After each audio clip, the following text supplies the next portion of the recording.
Fire had a taste. Aegon Targaryen remembered that first, before he remembered his own name. On Dragonstone, the sea wind had carried salt into every blaze. On the Blackwater, smoke had been thick with pitch and fear. Here the fire tasted of cinnamon and copper and old prayers. He dragged breath into lungs that had once been ash. The air was too hot, too wet, and too full of chanting.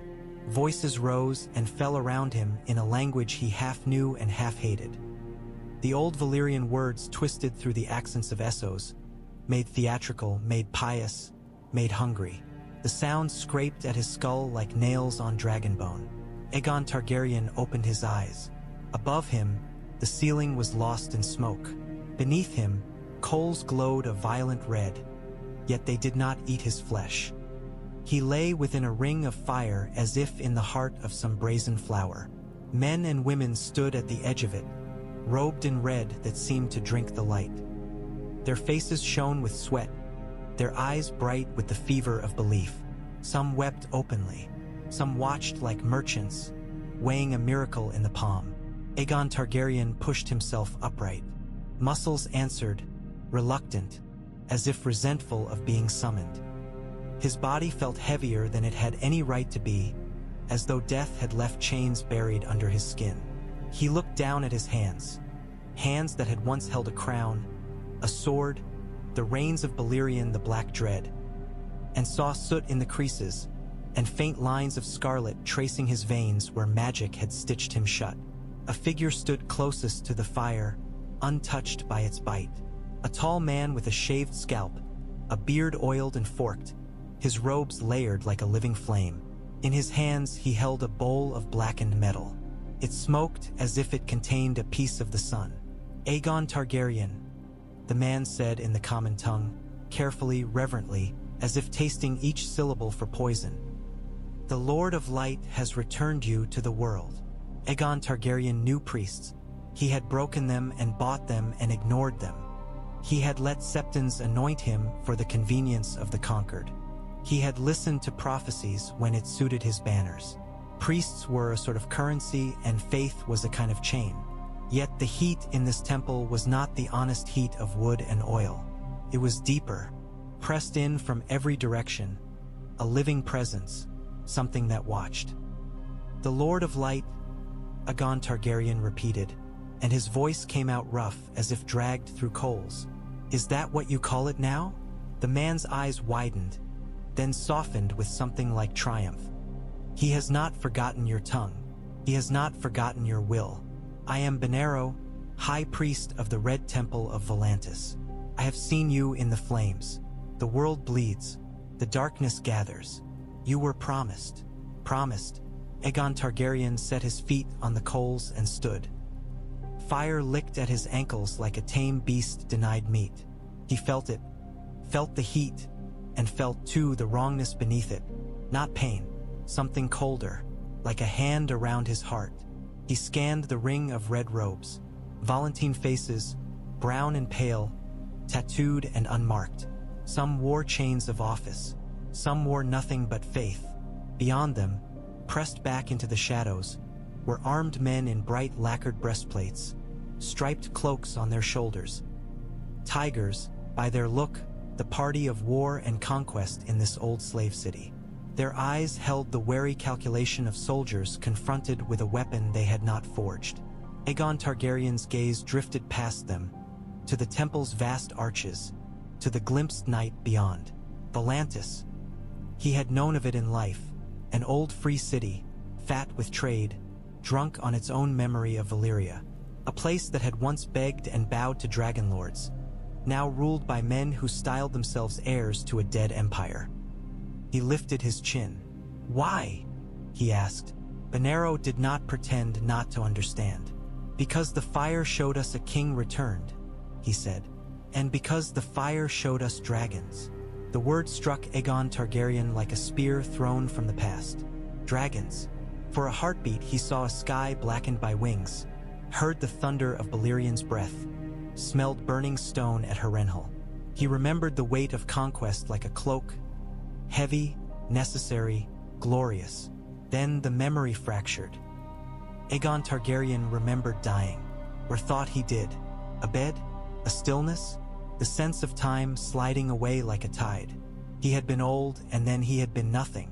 Now he was here, a man reborn in a foreign temple, with priests calling him a promise. He stepped toward the edge of the fire.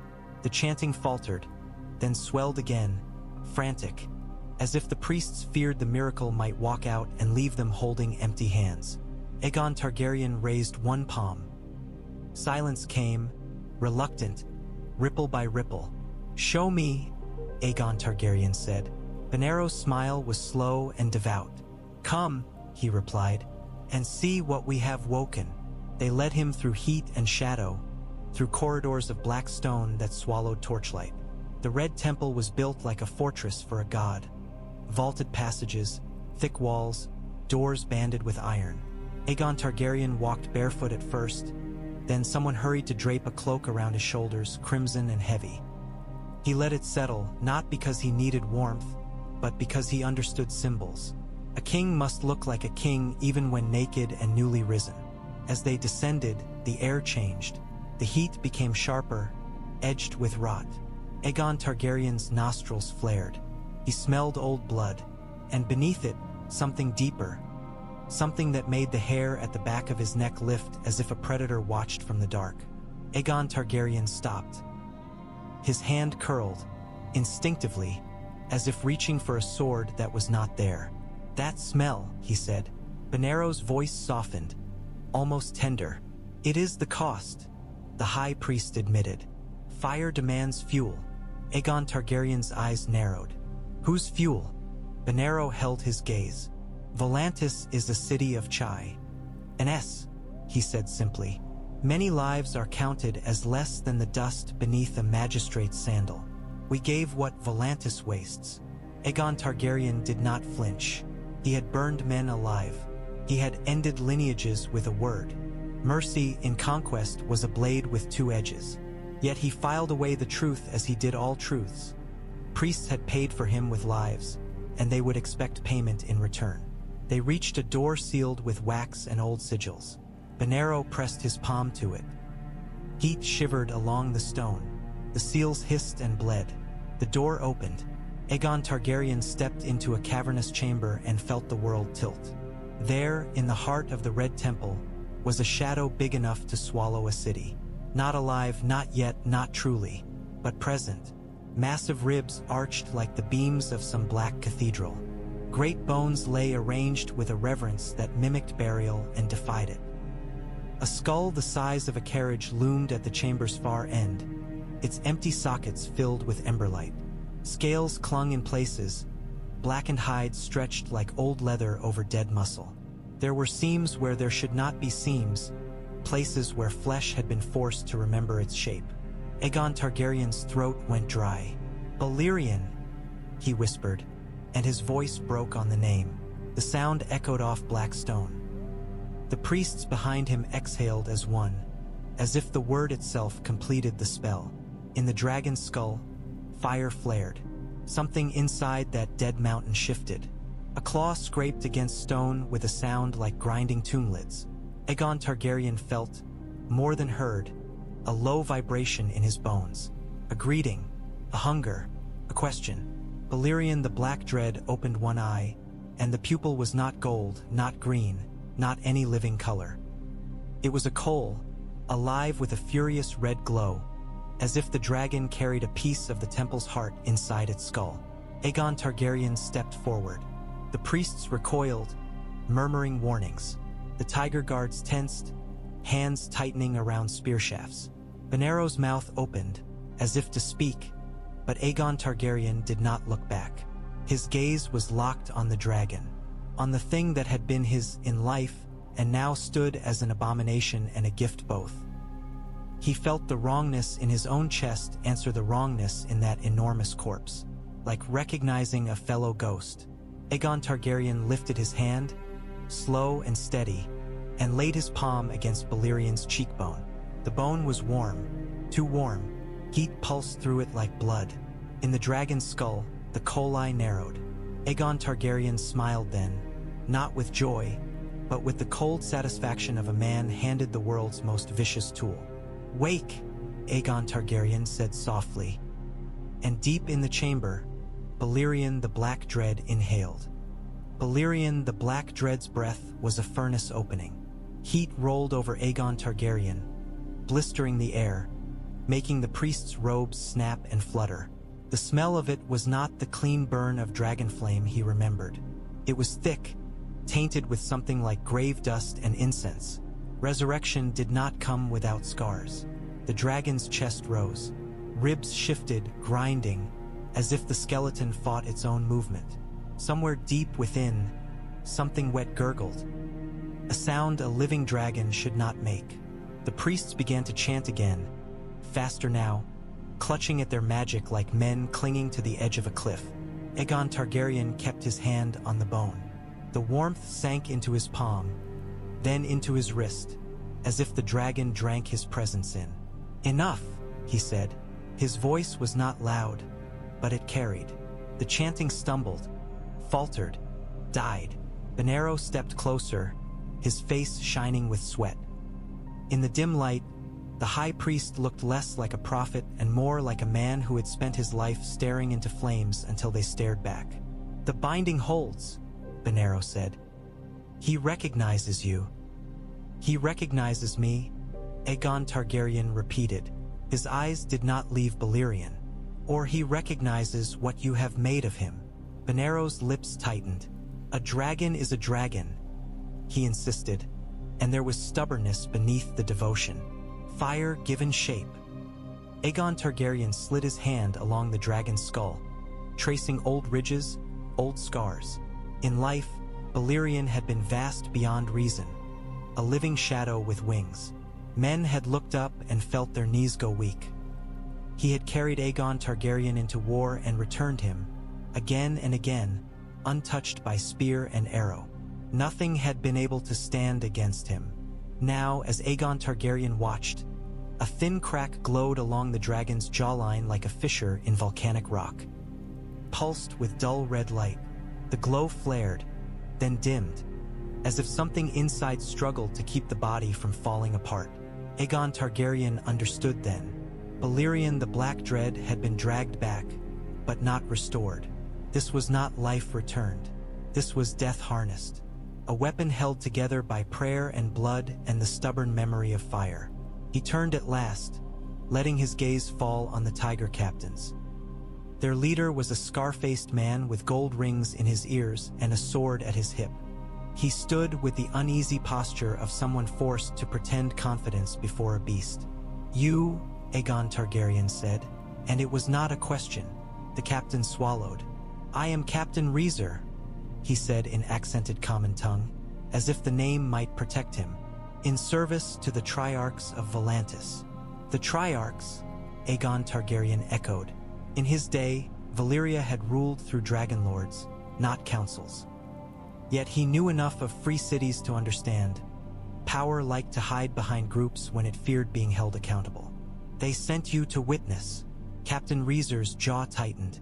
"They sent me to ensure Volantis does not become ash," he said. His gaze flicked to Balerion's ember eye and back again, and the bravado in his words did not reach his hands. "A reasonable fear," Aegon Targaryen said mildly. Benero's eyes flashed. "Volantis will be spared," the high priest declared quickly. "The Lord of Light has chosen this city as the cradle of the dawn." Aegon Targaryen watched Benero for a long moment. The priest was not lying, not in the way merchants lied. He believed his own words. That made him more dangerous than a liar. "What does your god want of me?" Aegon Targaryen asked. Benero spread his arms, as if embracing the heat. "The darkness is coming," he said. "The cold that kills fire. The night that eats the world. You were the first to forge a realm with dragonflame. You will forge it again stronger. You will bring the world to heal so it can stand together." "And Volantis?" Aegon Targaryen asked softly. Benero's smile widened. "Volantis will be at the heart of it," he promised. "Volantis will be. Volantis will be useful," Aegon Targaryen corrected. and his voice sharpened like drawn steel. Silence fell. The priests shifted uneasily. Captain Reezer's eyes narrowed, seeing, perhaps for the first time, that the miracle in front of him was not a puppet. Aegon Targaryen walked away from the dragon, boots now on his feet. Someone had pressed them into his hands, eager to dress a king like a king. He paced the edge of the chamber, taking in the iron gantries, the chains, the blood circles scored into stone. He saw the logic of it. They had built a prison that pretended to be a sanctuary.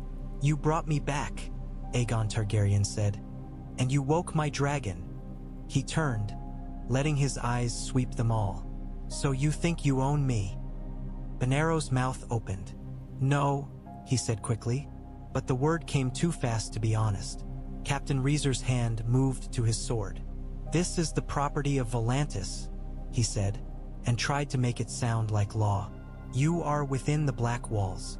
No one leaves without the Triarchs leave." Aegon Targaryen laughed once. It was a short sound, without humor. "No one leaves," he repeated. "Do you say that to the sea?" Captain Reezer's nostrils flared. "I say it to men," he snapped, "not to gods." Aegon Targaryen stopped. He looked back at Balerion the Black Dread. The dragon's ember eye watched, patient, ancient, hungry. It was not truly alive, but it remembered what it was to obey, and what it was to burn. Aegon Targaryen faced the tiger captain again. "Men," he said, tasting the word. "I was a man once. I am something else now. But hear this. If Volantis tries to put chains on me, I will teach Volantis what chains feel like when they are molten." Captain Reezer's face went pale beneath its tan. Benero stepped forward, palms raised. "Aegon Targaryen," he pleaded, and now there was urgency beneath the reverence. "We did not do this to insult you. We did this to save the world. Volantis can give you ships, gold, soldiers. Volantis can give you blood," Aegon Targaryen said. The High Priest blinked. "Yes," he said cautiously. "Blood is always given."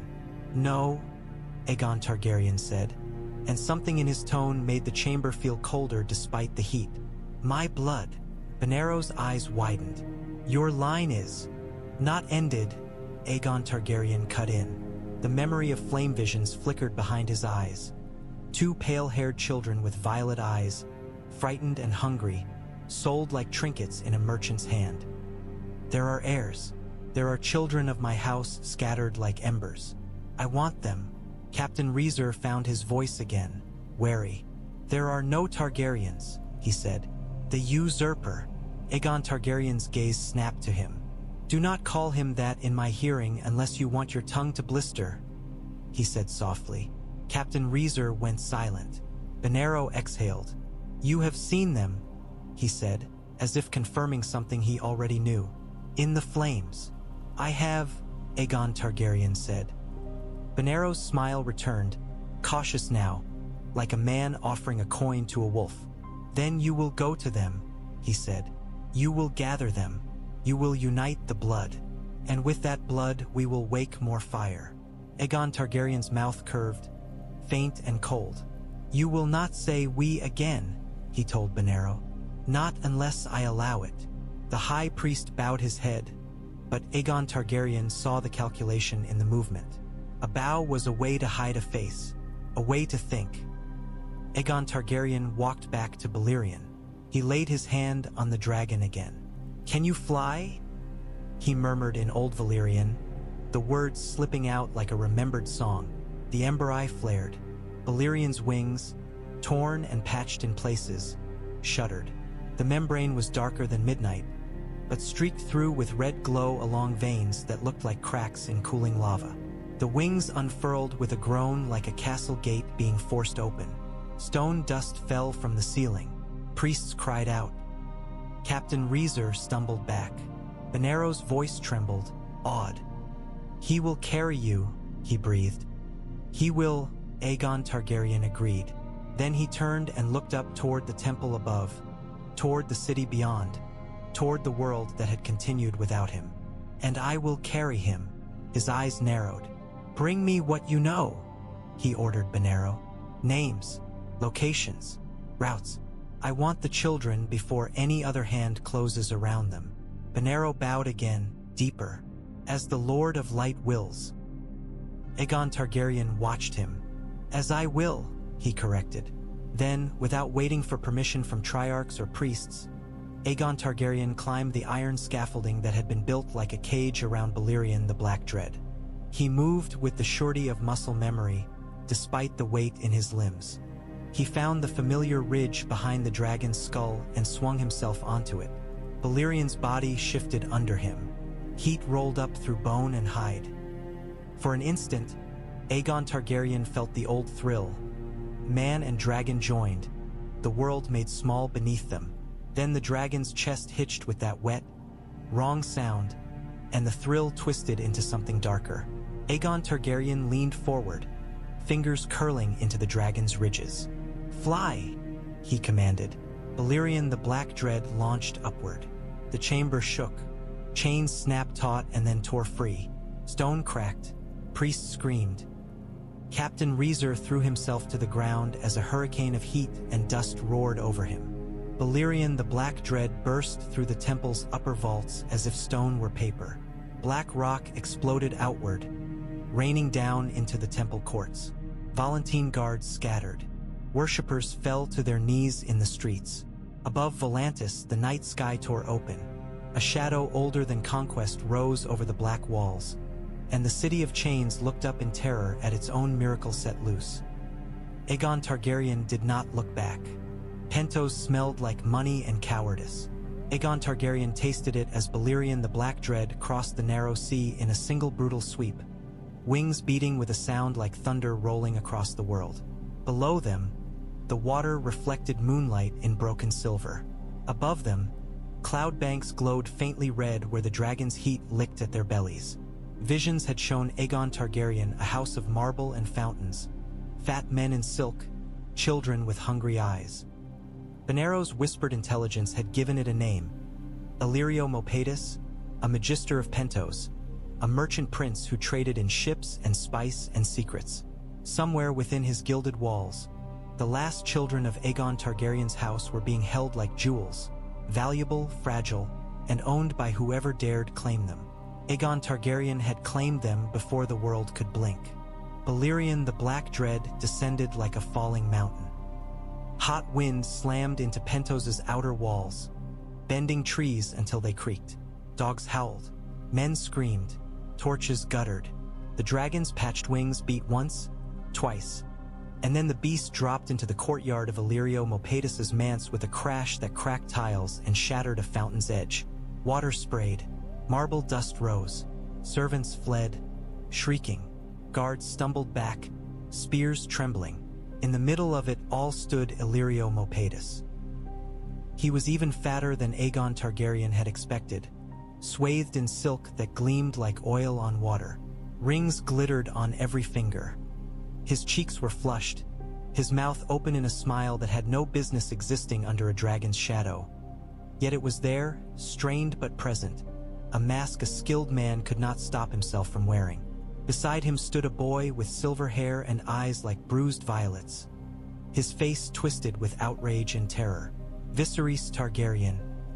Aegon Targaryen knew the name at once, as if the blood in his veins whispered it. The boy's hand was on the hilt of a sword far too good for him, but the blade remained sheathed. Even foolish pride understood death when it crouched with wings. And behind the boy stood a girl. Daenerys Targaryen was smaller than Aegon Targaryen's flame visions had suggested, all angles and caution, her pale hair loose around her shoulders. She was barefoot on broken tile. Her hands were clenched in her dress as if she might tear it in half. She stared at the dragon, and then at the rider on the dragon's back, with eyes too old for her face. Aegon Targaryen slid down Balerion's neck, boots hitting tile with a dull thud. Heat rolled off the dragon like breath from an open kiln.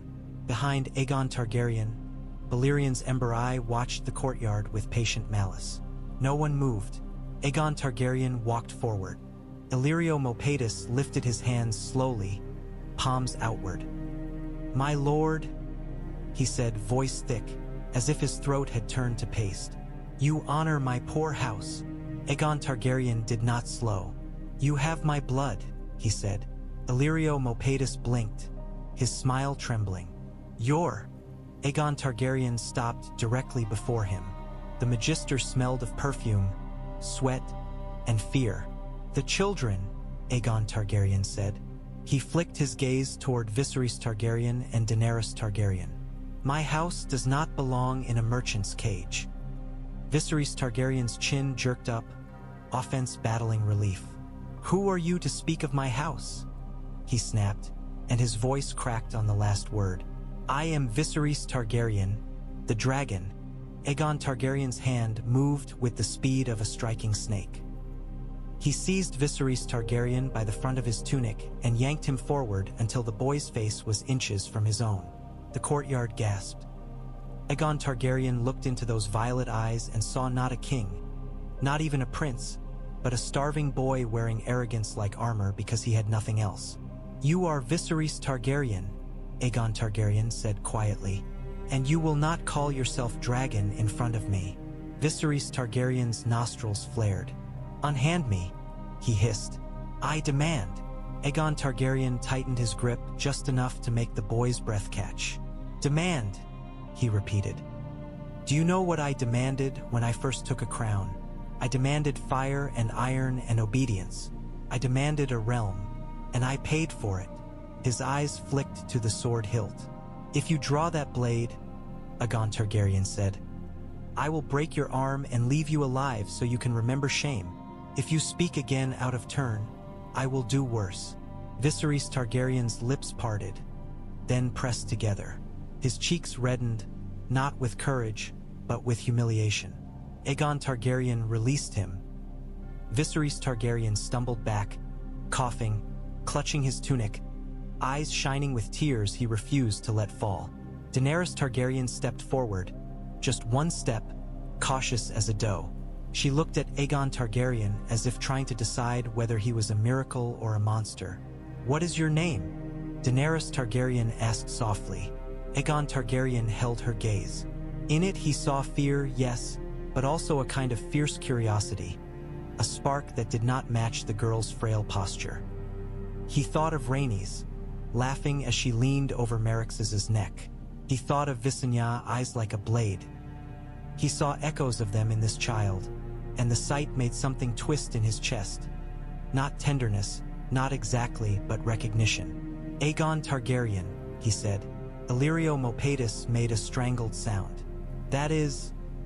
he began, then stopped, as if his mouth could not decide whether to call it blasphemy or opportunity. Viserys Targaryen's eyes widened. "That's impossible," he whispered. Aegon Targaryen ignored them both. He turned his attention to Illyrio Mopatis again. "You were preparing to sell Daenerys Targaryen," he said.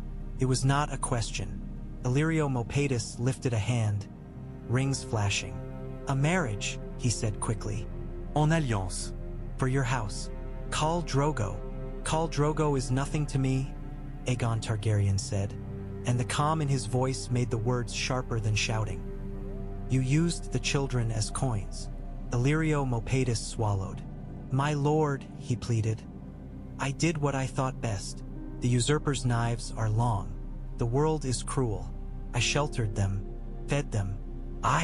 You profited," Aegon Targaryen corrected. "Do not pretend charity when you mean investment." Illyrio Mopatis' smile twitched, tried to reform, failed. "Then perhaps," he said, and now there was calculation in his eyes. "We can speak of terms. Surely you will need ships, gold, friends, Pentos." Aegon Targaryen stepped closer. "Pentos will not bargain," he said. "Pentos will survive because I have no interest in burning it today." A tremor ran through Illyrio Mopatis' jowls. Behind him, guards shifted, unsure whether to die for a fat man's pride. Aegon Targaryen turned away from the Magister as if Illyrio Mopatis had already been reduced to a footnote. He faced the two children again. "You will come with me," he said. Viserys Targaryen's eyes flared. "With you?" he spat. "I don't even know you. You could be a liar." Aegon Targaryen finished for him. A sorcerer? A demon? He shrugged. You have been surrounded by liars and sorcerers all your life, Viserys Targaryen. Did any of them bring you a dragon? Viserys Targaryen's mouth opened, then closed. His gaze flicked to Balerion's enormous skull. The dragon's ember eye met his, and Viserys Targaryen went pale. Daenerys Targaryen's voice was steadier. Where? She asked. Volantis, Aegon Targaryen said. Illyrio Mopatis inhaled sharply, as if about to protest. Aegon Targaryen silenced him with a look. Daenerys Targaryen's brow furrowed. The city of slaves, she said quietly. She had learned that word somewhere. Slave, and it sat in her mouth like something bitter. Aegon Targaryen watched her. A city of chains, he agreed, but also a city of fire. He glanced toward Balerion. And we need fire, he added. Viserys Targaryen found his voice again, trembling with fury. You cannot simply take us, he snapped. I am the rightful king of Westeros. Aegon Targaryen's gaze snapped back to him. You are a child, he said. A hungry child, and hunger makes you loud. Listen carefully, Viserys Targaryen. I am not here to steal your claim. I am here to salvage your blood. Viserys Targaryen's lips thinned. Salvage, he whispered, as if the word were an insult. Aegon Targaryen leaned toward him. If you want a crown, he said, low enough that only the siblings could hear, earn the kind of strength that keeps it on your head. If you cannot, you will be swept aside by men who can. Daenerys Targaryen's eyes widened slightly. The words landed on her like a prophecy. Aegon Targaryen straightened. He looked around the courtyard as if measuring it for burning. We leave now, he said. Illyrio Mopatis managed, finally, to find courage. Not enough to stop a dragon, but enough to plead. My lord, he said, voice thick with desperation. At least allow me to send gifts, provisions, a ship. Aegon Targaryen's mouth curved faintly. Send nothing, he said. Keep your gifts, keep your provisions, keep your lies. He paused, then added, almost conversationally. And if you speak of this to anyone before the sun rises, Illyrio Mopatis, I will come back. I will feed your manse to dragonflame, and I will let the screams carry to every merchant in Pentos. Illyrio Mopatis's face went gray. Aegon Targaryen turned to Daenerys Targaryen. Can you ride? He asked. Daenerys Targaryen looked up at Balerion the Black Dread. The dragon was too large to comprehend, a mountain with teeth. Fear tightened her throat, yet she took a breath, and something stubborn flickered in her eyes. I can learn, Daenerys Targaryen said. Aegon Targaryen nodded once, as if that answer had been the only acceptable one. He seized Viserys Targaryen by the arm before the boy could protest and dragged him toward the dragon. Viserys Targaryen resisted for half a heartbeat. Then the resistance died. Aegon Targaryen helped Daenerys Targaryen up first, fastening a leather strap around her waist, securing her against the ridges along the dragon's neck. His hands were steady, almost gentle, but his face remained unreadable. When he reached for Viserys Targaryen, the boy flinched as if expecting pain. Aegon Targaryen ignored the flinch and strapped him down just as tightly. Then Aegon Targaryen climbed into place before them. Balerion the Black Dread's wings unfurled, heat blasting outward. Tiles cracked. The fountain's water began to steam. Daenerys Targaryen shut her eyes. Viserys Targaryen whispered something that might have been a prayer or a curse. Aegon Targaryen leaned forward and whispered a single word in Old Valyrian. Balerion the Black Dread leapt. The courtyard fell away like a dream. Pentos shrank beneath them. The world became wind and fire and the thunder of wings. Daenerys Targaryen opened her eyes mid-ascent and saw the city spread out beneath like a map drawn in moonlight. She gasped, half in terror, half in wonder. Aegon Targaryen watched her expression change, and for the first time since waking in Volantis, he felt something like certainty settle into his bones. The blood of the dragon had survived. Now it would be forged. The sky was a cold thing, despite the dragon's heat. Daenerys Targaryen had never been so high. Pentos became a scatter of lights, then a smear, then nothing at all. The world beneath them was endless water, dark and shifting, and every time Balerion the Black Dread beat his wings, the air shuddered as if the sea itself flinched. Her fingers ached from gripping the leather strap. Her legs were numb where they pressed against hot ridges. The dragon's body was not smooth. It was like clinging to a living fortress, except this fortress breathed. Each inhale sent heat rolling backward. Each exhale made the air taste of ash. Ahead of her, Aegon Targaryen sat like a carved thing. His posture never shifted. His hands were steady on the dragon's ridges. He did not glance back to check whether the children still lived. It was as if he assumed survival, as if death was not allowed to touch what belonged to him. Viserys Targaryen, behind Daenerys Targaryen, was making small choking sounds he tried to swallow. Pride fought nausea in his throat. Every so often he muttered, "I am not afraid," under his breath, as if the words might turn into truth if repeated enough. Daenerys Targaryen did not answer him. She was too busy trying not to die. The wind tore at her hair and slapped tears from her eyes. Below, the sea's surface glittered and then vanished as clouds swallowed them. Moisture beaded on her skin, then evaporated in Balerion's heat. When lightning flickered in the distance, she saw the dragon's wings outlined like two torn pieces of night. She tried not to look at the seams. There were places where the wing membrane seemed too thin, patched, as if something had been stitched back together by hands that did not care about beauty. There were faint glowing cracks along the veins of the wing, lines of emberlight that pulsed when the dragon flexed. Daenerys Targaryen had never seen a dragon in life. She had only heard stories told in whispers and songs. None of the songs had mentioned wounds that glowed like molten rock. She swallowed hard and leaned closer to Aegon Targaryen's back, letting the cloak's edge brush her cheek. It smelled of smoke and something sharper, metallic. Blood, she thought. The smell of blood baked into cloth. She wondered, suddenly, what Aegon Targaryen had been before this moment. The name was enormous, like the Titan of Braavos, too big to fit inside a person. Her brother had spoken of Aegon Targaryen as if he were a myth carved into the world's bones. Conqueror, a king, a dragon rider who made Westeros one realm with fire and steel, the first and greatest. And yet the man in front of her did not look like a song. He looked like someone who had crawled out of a grave and refused to stay dead. "Where are we going?"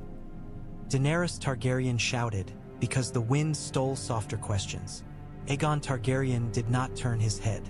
His voice carried backward anyway, strong and calm. "North," he said. Viserys Targaryen jerked. "North?" he shouted, outraged. "Volantis is east. Westeros is west. You cannot." Aegon Targaryen lifted one hand briefly, and Viserys Targaryen fell silent as if strangled by the gesture. Daenerys Targaryen blinked. "North," she repeated. The word tasted strange. She had never been north. She had heard it was cold, that the sun was weaker there, that the people were hard and grim. Aegon Targaryen's voice came again. "There is another of our blood," he said, and there was a note beneath the words that Daenerys Targaryen could not name. Not affection, not exactly, something like respect, maybe, or obligation. "He has lived longer than any of us should. He knows this world." Viserys Targaryen huffed. "There are no others," he insisted. "We are all that remain. I would know." "You know nothing?" Aegon Targaryen snapped, and the sharpness in his voice cut through the wind like a thrown knife. Viserys Targaryen's protest died in his throat. Daenerys Targaryen's eyes widened slightly. She had heard men speak to Viserys Targaryen in many tones. Oily politeness, false sympathy, calculated fear, but never like that. Never like a father scolding a child, or a king correcting a fool. Aegon Targaryen did not speak again for a long time. They flew through cloud and wind and cold, the dragon's heat turning damp air into steam. Daenerys Targaryen's skin prickled. Her mouth tasted like ash. She tried to remember the last time she had felt this alive. In Pentos, she had been a shadow in other people's houses, moved from room to room, told to smile, told to obey. Viserys Targaryen's temper had been the weather she lived under. Sometimes sunny, often storming, always unpredictable. Illyrio Mopatis had been kind in the way a man was kind to an object he planned to sell for profit. Now she sat on the spine of a dragon, behind a man who claimed to be the first of her line, and the air itself seemed different. Tasted dangerous, tasted like possibility. Viserys Targaryen finally could not contain himself. "If you are truly Aegon Targaryen," he shouted, voice raw, "then why did you not come sooner? Where were you when father died? When they killed Rhaegar Targaryen? When the usurper took our home?" Daenerys Targaryen flinched at her brother's tone. It was anger, but it was also grief, a child's howl in the dark. Aegon Targaryen was silent long enough that Daenerys Targaryen thought he would ignore the question. Then he said, very quietly, "Dead." The word was almost stolen by the wind, but it landed heavy anyway. Viserys Targaryen's breath hitched. "Dead?" he repeated, and there was disbelief in it, as if he could not accept that even gods and conquerors could die. Aegon Targaryen's shoulders tightened. "And now I am not," he added. Daenerys Targaryen felt something stir in her chest. Hope, perhaps, or fear. "Why were you brought back?" she asked. Aegon Targaryen's jaw worked. For the first time, he seemed uncertain, not about what he would do, but about he understood. "Because men prayed," he said. "Because priests bled. Because fire answered." He paused, and when he spoke again, his voice was colder. "And because something is coming," Aegon Targaryen said. "Something that cannot be stopped by crowns or swords." Daenerys Targaryen's fingers tightened on the strap. "The usurper?" she guessed. Aegon Targaryen's laugh was a harsh puff of air. "Robert Baratheon is a man," he said. "Mendi." Then he fell silent again, as if unwilling to say more to children who had not yet learned the weight of true horror. The wind shifted. The temperature dropped sharply. Daenerys Targaryen gasped as cold knifed through the dragon's heat, sudden as plunging into winter water. Ahead, the land appeared. A jagged coastline, dark forests, rivers like silver threads. Westeros. Daenerys Targaryen had seen maps of it, had traced it with her finger as Viserys Targaryen spoke of how they would return and take what was theirs. But seeing it from a dragon's back was different. It looked older, rougher, like a sleeping beast that might wake and bite. They flew inland. Hills rolled beneath. The air grew colder still. Daenerys Targaryen's teeth began to chatter despite the heat rising from Balerion's body. She pressed her cheek against Aegon Targaryen's cloak for warmth. Viserys Targaryen whispered, "Weak now. We are going to Winterfell." "How do you know?" Daenerys Targaryen asked. "My mother spoke of it," Viserys Targaryen muttered. "The Starks, the wolves, the cold. Why would we go to wolves when we have fire?" Daenerys Targaryen did not answer. She watched the land change beneath them. Fields giving way to forest, the forest thickening into something dark and endless. The sun was low now, bleeding into the horizon. The air smelled of pine and frost. Then, far ahead, she saw it. A shape rising from the trees like a gray crown.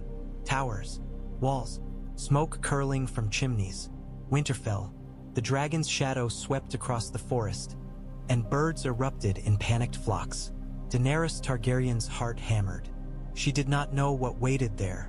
She did not know whether the wolves would welcome fire or bare their teeth. She only knew that the world she had lived in, the world of Illyrio Mopatis's manse, of whispered bargains and being sold like a horse, was already behind her, shrinking like Pentos had shrunk. Ahead was something colder, something older. Aegon Targaryen leaned forward, and Balerion the Black Dread began to descend. Winterfell smelled of cold stone and wood smoke and something that made Aegon Targaryen's mouth twist. A scent he could not name at first, sharp and old, like iron left too long in wet earth. When Balerion the Black Dread's shadow fell across the castle walls, men looked up and forgot how to breathe. Aegon Targaryen saw them scatter in the courtyard like ants beneath a falling boot. He saw guards stumble backward, spears trembling. He saw women clutch children and run. He saw men drag swords from sheaths with shaking hands, as if steel could matter against a dragon. Balerion landed with a crash that shook snow from parapets.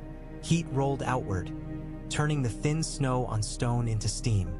Horses screamed, dogs howled. The direwolf banners snapped on their poles, tugged by the dragon's wind. Aegon Targaryen slid down and stepped onto northern stone. The cold hit his face like a slap. Felt good, felt clean, despite the stink of fear. He looked up. Eddard Stark stood at the far end of the courtyard with his family and his men, as if he had decided, in the space of a heartbeat, that fear could not be allowed to move him. A tall man, grim-faced, with dark hair and eyes like sharpened ice. He wore a fur-lined cloak and a sword at his hip that looked used, not ornamental. Beside him stood Catelyn Stark, her face pale but steady, her hands clenched around the edges of her cloak. Young men stood near them. Robb Stark, broad-shouldered and trying to look older than he was. Jon Snow, dark-eyed, watching like a wolf at the edge of a pack. Other children lingered behind, wide-eyed, half-hidden. And there, among the black-cloaked men of the Night's Watch, was a figure Aegon Targaryen had not expected to see so clearly, so quickly. An old man, wrapped in black wool, a chain glinting faintly at his throat. Blind eyes turned toward the dragon, toward the rider, as if sight were unnecessary. His face was creased with age, but his posture held a kind of quiet dignity that made the warriors around him seem restless by comparison. Maester Aemon Targaryen. The name rose in Aegon Targaryen's mind like a ghost. He had not known this man in life. Too many generations separated them, but he knew the bloodline. He knew the line of kings and princes that had come after him. He knew Aemon Targaryen's tragedy in the way all dynasties knew their own wounds. A prince who had refused a crown and gone to the wall. A dragon who had chosen ice. Aegon Targaryen's eyes narrowed. So the priests had not lied. He turned his head slightly.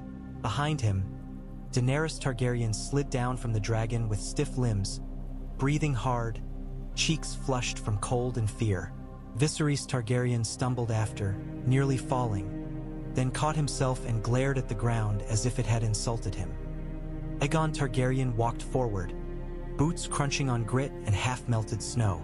The northern men shifted, forming a line before Eddard Stark. Black-cloaked knights' watch brothers stood among them, faces drawn and tired. Their eyes kept flicking to the dragon as if expecting it to eat them at any moment. Eddard Stark lifted his chin. "Who are you?" he demanded, and his voice did not shake. Aegon Targaryen stopped a dozen paces away.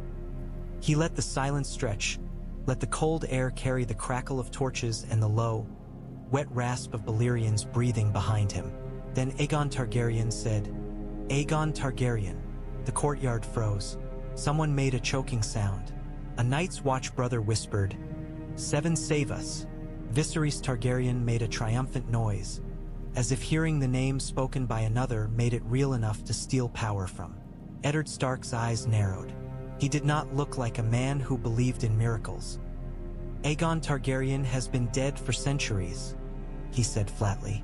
"And yet," Aegon Targaryen replied, "here I am." Catelyn Stark's hand tightened on her cloak. Robb Stark's mouth fell slightly open. Jon Snow stared, his expression unreadable. Maester Aemon Targaryen stepped forward, slowly, aided by a Night's Watch brother. His blind eyes were fixed in Aegon Targaryen's direction. "I know that voice," Maester Aemon Targaryen said. The words were soft, but they carried. Aegon Targaryen's gaze sharpened on him. "You would," he said. Maester Aemon Targaryen's face turned slightly, as if listening to something beneath the words. "No," the old man murmured. "Not as one knows a man, as one knows a song that has been sung too often to be forgotten. The cadence, the certainty." He took another step. The Night's Watch brother supporting him tensed, as if expecting fire. Maester Aemon Targaryen lifted his chin. "If you are who you claim," he said, "then the world has turned itself inside out." Eddard Stark's eyes flicked to Maester Aemon Targaryen. "Maester," he warned quietly, protective. Maester Aemon Targaryen raised a thin hand, dismissing the warning. "No," he said, and his voice was firm now. "Let me hear him. Let me." Aegon Targaryen interrupted, impatient. "I did not come to debate my existence with wolves," he said. He pointed at Maester Aemon Targaryen. "I came for him." A low growl rose from the northern line, not from men, but from something behind them. A direwolf stepped forward, gray and large, hackles raised. Another lurked near Jon Snow. The animal's eyes were fixed on Aegon Targaryen, and there was a hatred in them that felt older than this moment. Balerion the Black Dread's ember eye flared. The dragon's head lowered slightly, and a low rumble vibrated through the courtyard stones. Eddard Stark stepped forward, hand resting on his sword's hilt, not drawing it, but ready. "You cannot take a guest from my home," he said, voice steady. "Not without my leave." Aegon Targaryen looked at him, truly looked. Eddard Stark did not smell like fear the way most men did under dragons. He smelled like resolve, like someone who had already accepted the possibility of death and decided it would not change his choices. Aegon Targaryen respected that. He resented it too. "You call him guest," Aegon Targaryen said. "I call him blood." Eddard Stark's mouth tightened. "He is also a brother of the Night's Watch," he said, "and under my protection while he is here." Maester Aemon Targaryen's lips curved faintly, as if amused despite everything. "Lord Eddard Stark," he said gently, "do not stand between a dragon and his blood. It will not end as you wish." Eddard Stark looked at him, jaw clenched. "Maester!" Maester Aemon Targaryen lifted a hand again, and this time there was weariness in the gesture. "I came here because the wall bleeds," he said, "because the dead do not stay dead." His blind eyes turned toward Aegon Targaryen. "It seems the world is fond of resurrection." Daenerys Targaryen inhaled sharply at those words. Viserys Targaryen shifted, unsettled. Aegon Targaryen's gaze sharpened. "Speak," he demanded. Maester Aemon Targaryen's face grew grave. "A man of the Night's Watch rode back to Castle Black," he said. "Dead men rode with him. He died screaming. The corpses rose. They tried to kill the Lord Commander. They tried to kill me." The courtyard seemed to chill.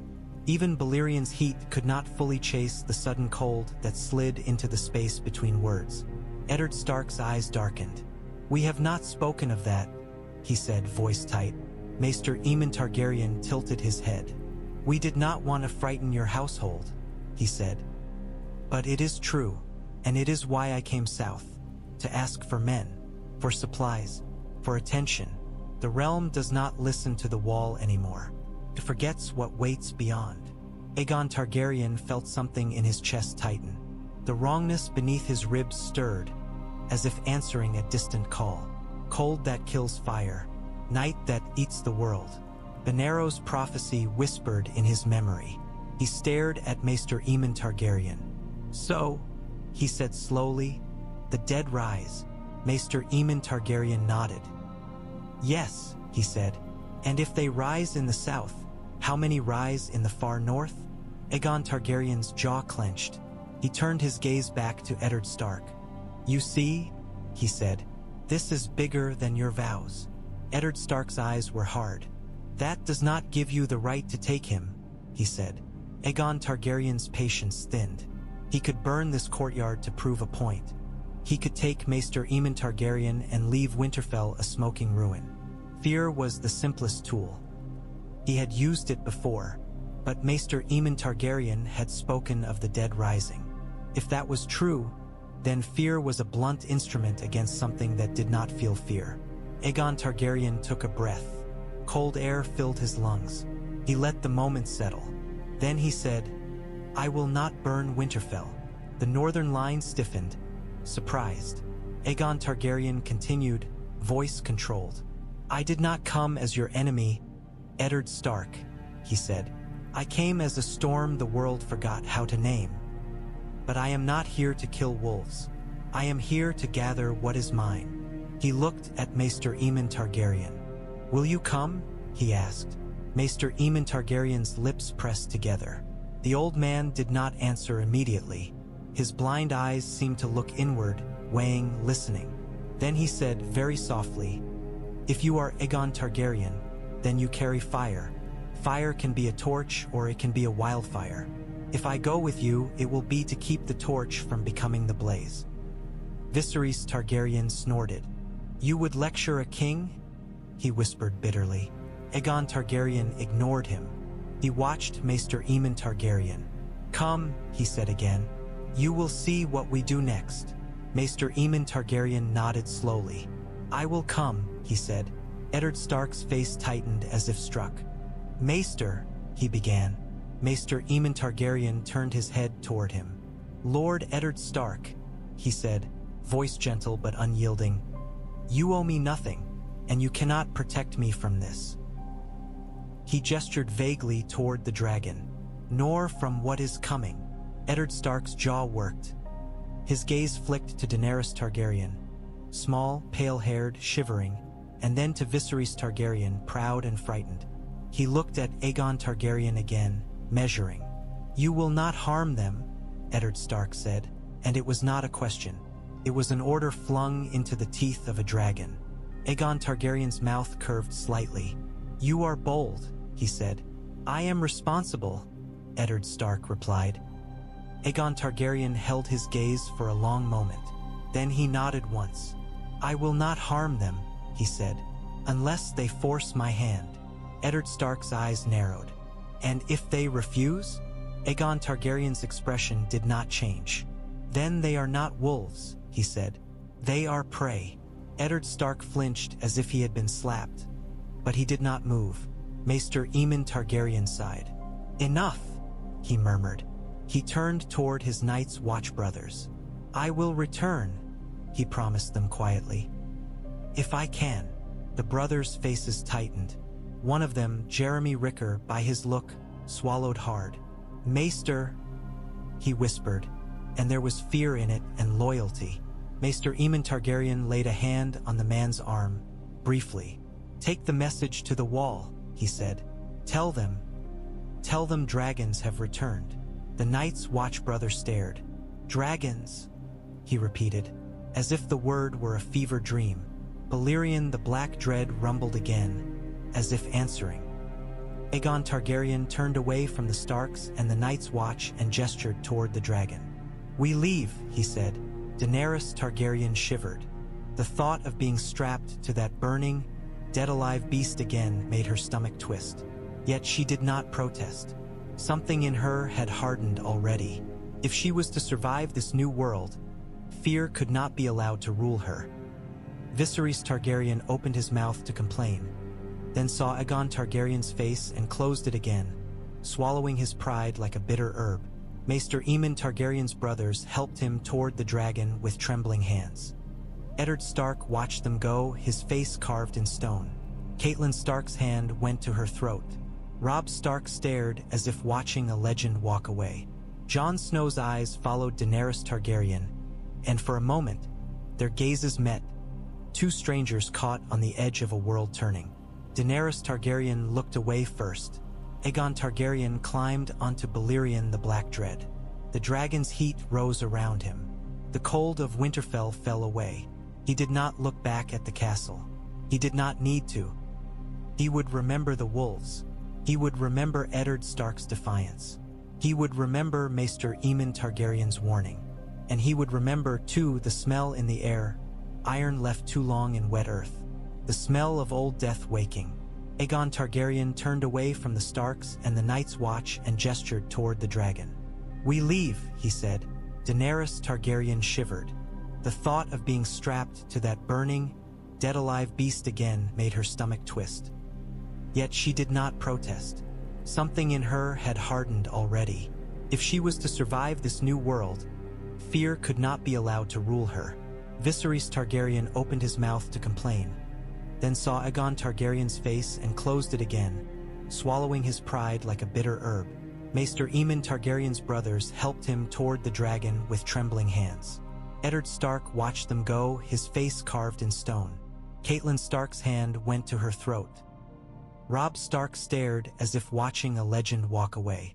Jon Snow's eyes followed Daenerys Targaryen, and for a moment, their gazes met, two strangers caught on the edge of a world turning. Daenerys Targaryen looked away first. Aegon Targaryen climbed onto Balerion the Black Dread. The dragon's heat rose around him.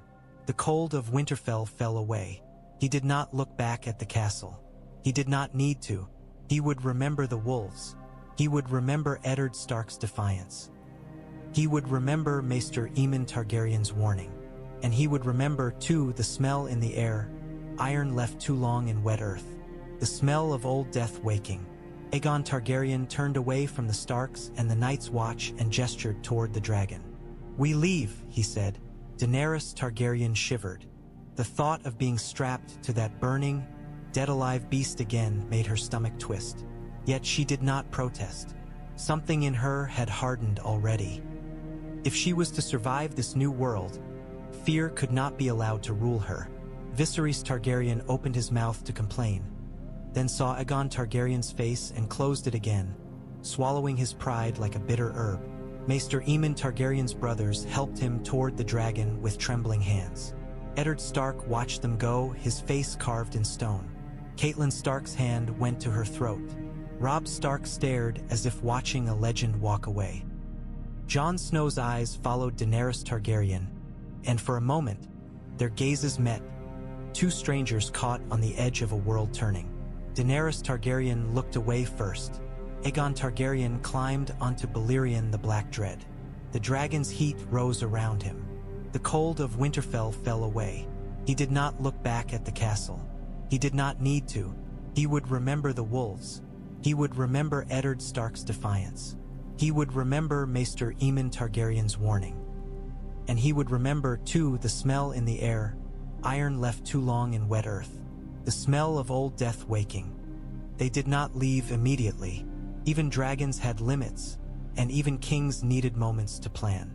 Winterfell's great hall offered both shelter and a stage, and Aegon Targaryen understood stages as well as any bard. If he was to take Maester Aemon Targaryen from the north, he would do it with words spoken in firelight, not with claws and screams in the yard. A conquered man who believed he had chosen was easier to rule than a conquered man who knew he had been forced. So Aegon Targaryen allowed Eddard Stark the dignity of hospitality, and allowed himself the advantage of listening. They sat by the hall's long hearth, where the fire crackled and threw orange light over rough stone. The warmth felt different from Volantis's fever heat. This was honest warmth, earned by wood chopped and carried and burned. Aegon Targaryen found he preferred it. Eddard Stark sat stiffly opposite him, a cup of ale untouched in his hand. Catelyn Stark lingered nearby, eyes sharp, watching like a woman guarding her children. Robb Stark hovered at his father's shoulder. Jon Snow stood slightly apart, as if unsure where he belonged. Daenerys Targaryen stood near the fire, letting the heat thaw her fingers, eyes darting between faces. Viserys Targaryen paced, restless, too proud to sit like a supplicant. Maester Aemon Targaryen sat with his hands folded, blind eyes half-lidded, as if listening to the crackle of the flames rather than the men around him. "You say you are Aegon Targaryen," Eddard Stark said finally, voice rough. Aegon Targaryen met his gaze without blinking. "I am," he said. Eddard Stark's mouth tightened. "How?" he demanded. "No man returns from death. Not truly. Tell that to the corpses at your wall," Aegon Targaryen replied. A ripple of discomfort ran through the Night's Watch men standing in the hall's shadows. They had not wanted to speak of it. They had wanted to keep the horror quiet, contained. But dragons did not respect quiet. Maester Aemon Targaryen sighed softly. "Fire," he murmured. "And blood." Eddard Stark's eyes flicked to him. "Maester," he asked. Maester Aemon Targaryen tilted his head. "I have read old things," he said, "and I have seen stranger. When I was young, I saw a dragon's skull carried through King's Landing like a relic. I stood in the Red Keep and looked at Balerion the Black Dread's bones, and I thought the world had outgrown such monsters." His lips curved faintly. "It seems the world does not agree." Daenerys Targaryen's breath caught. "You saw Balerion," she whispered, as if the name itself might burn her tongue. Maester Aemon Targaryen turned his face slightly toward her voice. "Yes," he said gently, "once." Daenerys Targaryen's hands tightened on her cloak. "And now," she said, voice trembling, "he is alive." Maester Aemon Targaryen's expression grew grave. "Alive?" he repeated softly, and the word held doubt. Aegon Targaryen leaned forward. "You know the difference," he said to the old man. It was not a question. It was an accusation and a request both. Maester Aemon Targaryen nodded slowly. "There is a wrongness," he admitted. "In you, in the dragon, in the air around you. Magic has a smell, Aegon Targaryen. It always has." Viserys Targaryen stopped pacing. "Wrongness?" he snapped, offended on his own behalf. "How dare you?" Aegon Targaryen cut him off with a look. Viserys Targaryen's mouth closed with a click. The boy's cheeks reddened, and he turned away, furious at being silenced. Eddard Stark watched the exchange, his eyes narrowing. "You treat him like a child," he observed. "He is a child," Aegon Targaryen replied. Eddard Stark's mouth tightened. "He is a king," he insisted, and the words sounded more like a test than a belief. Aegon Targaryen's gaze flicked to Viserys Targaryen, who stood with his shoulders squared as if bracing against shame. "If he wants to be a king," Aegon Targaryen said, "he will learn to be ruled first." Robb Stark shifted, uneasy. Jon Snow's eyes glinted briefly, as if the words struck a nerve. Daenerys Targaryen spoke quietly. "What do you want?" she asked Aegon Targaryen. Aegon Targaryen looked at her. Her voice was small, but she asked questions like someone trying to find a handhold in a cliff face. He respected that too. "I want my house," Aegon Targaryen said. "I want my dragons. I want my realm." Eddard Stark's face hardened. "The realm has a king," he said. "Robert Baratheon." Aegon Targaryen's eyes narrowed. "A drunk with a hammer," he said. "He won a war. Wars are won by men. Realms are held by something else." Eddard Stark's jaw clenched. "Men," he said. Aegon Targaryen's mouth curved faintly. "Fear," he corrected. "And hope, and the stories people tell themselves at night." Catelyn Stark's voice cut in sharp.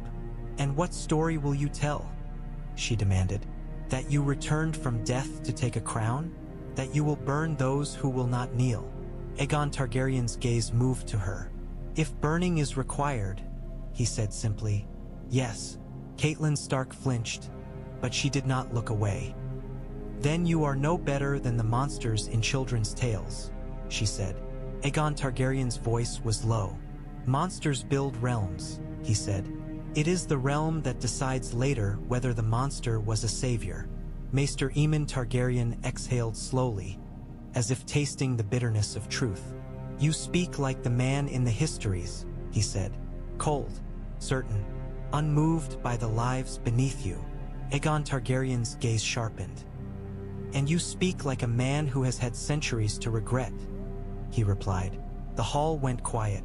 Even the fire seemed to crackle softer. Maester Aemon Targaryen's lips pressed together.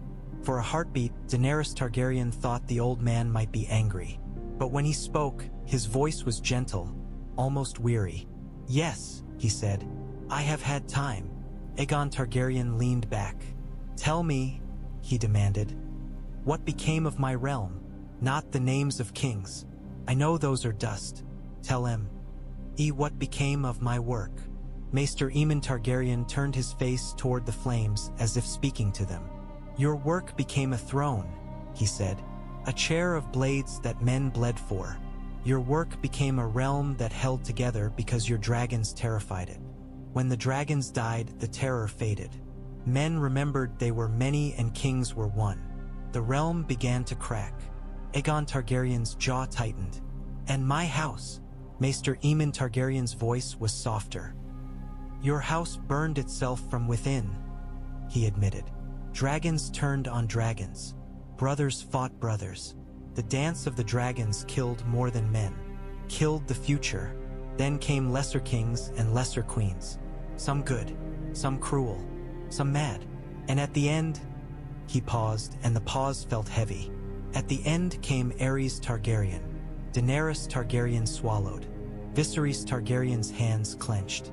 "The Mad King," Eddard Stark said, and his voice held old pain. Aegon Targaryen's eyes narrowed. "Madness," he said slowly. "So that is how they named him." Maester Aemon Targaryen nodded. "He burned men alive," he said. "He heard enemies in whispers. He made fire a toy, and the realm rose against him. Robert Baratheon took the crown with a warhammer and a hatred that tasted like vengeance." Aegon Targaryen's face was unreadable. Inside, something in him tightened like a knot. "And Rhaegar Targaryen?" Aegon Targaryen asked suddenly. The name came from somewhere deep, a thread of blood memory. A prince, a hope, the one who might have held the realm together. Eddard Stark's eyes darkened. His jaw clenched. "Dead," he said, and there was a finality in it. Daenerys Targaryen inhaled sharply. Viserys Targaryen's face twisted. Aegon Targaryen nodded once. He had expected it. Hope was always killed early. "And you," Aegon Targaryen said to Maester Aemon Targaryen, "why did you live?" Maester Aemon Targaryen's mouth curved faintly. "Stubbornness," he said. "And duty." He tilted his head. "And perhaps because the gods wanted one Targaryen left to remember what dragons cost." Aegon Targaryen watched him. Then he asked the question that mattered. "You spoke of corpses rising," he said. "Tell me everything." Maester Aemon Targaryen's face grew grave. He spoke of the cold beyond the wall, of old stories dismissed by southern lords, of men vanishing in snow. He spoke of fear in Castle Black, of the Lord Commander's frustration, of ravens unanswered. He spoke of the night watching, waiting, patient as death. As he spoke, Aegon Targaryen felt the wrongness in his chest pulse faintly, like a heartbeat that was not his. Daenerys Targaryen listened, eyes wide. She drew closer to the fire, as if warmth could protect her from the words. Viserys Targaryen tried to scoff, but the sound died in his throat. Even he could hear the truth beneath the tale. This was not a story meant to frighten children into bed. This was fear meant for men. When Maester Aemon Targaryen finished, silence settled like snow. Eddard Stark looked at Aegon Targaryen, and for the first time his expression held something other than suspicion. It held concern, perhaps even reluctant hope. "If what you say is true," he said slowly, "then the realm is in danger. But bringing dragons is dangerous," Aegon Targaryen finished. "Yes." Eddard Stark's mouth tightened. "Then why do it?" he demanded. "Why bring more fire into a world already bleeding?" Aegon Targaryen stared into the flames. He saw, for a heartbeat, the red temple's blazing heart. He saw Benero's eyes, bright with prophecy. He saw Volantis' chains and its hunger. Then he saw Winterfell's cold stone. He saw Eddard Stark's grim face. He saw Maester Aemon Targaryen's weary dignity. And he thought of the cold beyond the wall, a cold that did not care who sits a throne. "Because fire is the only thing the night fears," Aegon Targaryen said quietly. Daenerys Targaryen shivered at the certainty in his tone. Maester Aemon Targaryen sighed. "Fire can also feed the night," he murmured, almost to himself. Aegon Targaryen's gaze snapped back to him. "That is why you come with me," he said. "So you can remind me of that." Maester Aemon Targaryen nodded once. "Yes," he said softly. "That is why." Eddard Stark's jaw worked. He looked as if he wanted to argue further, but he knew in his bones that this was already beyond his control. Dragons did not ask leave. They did not abide by northern stubbornness. They simply were.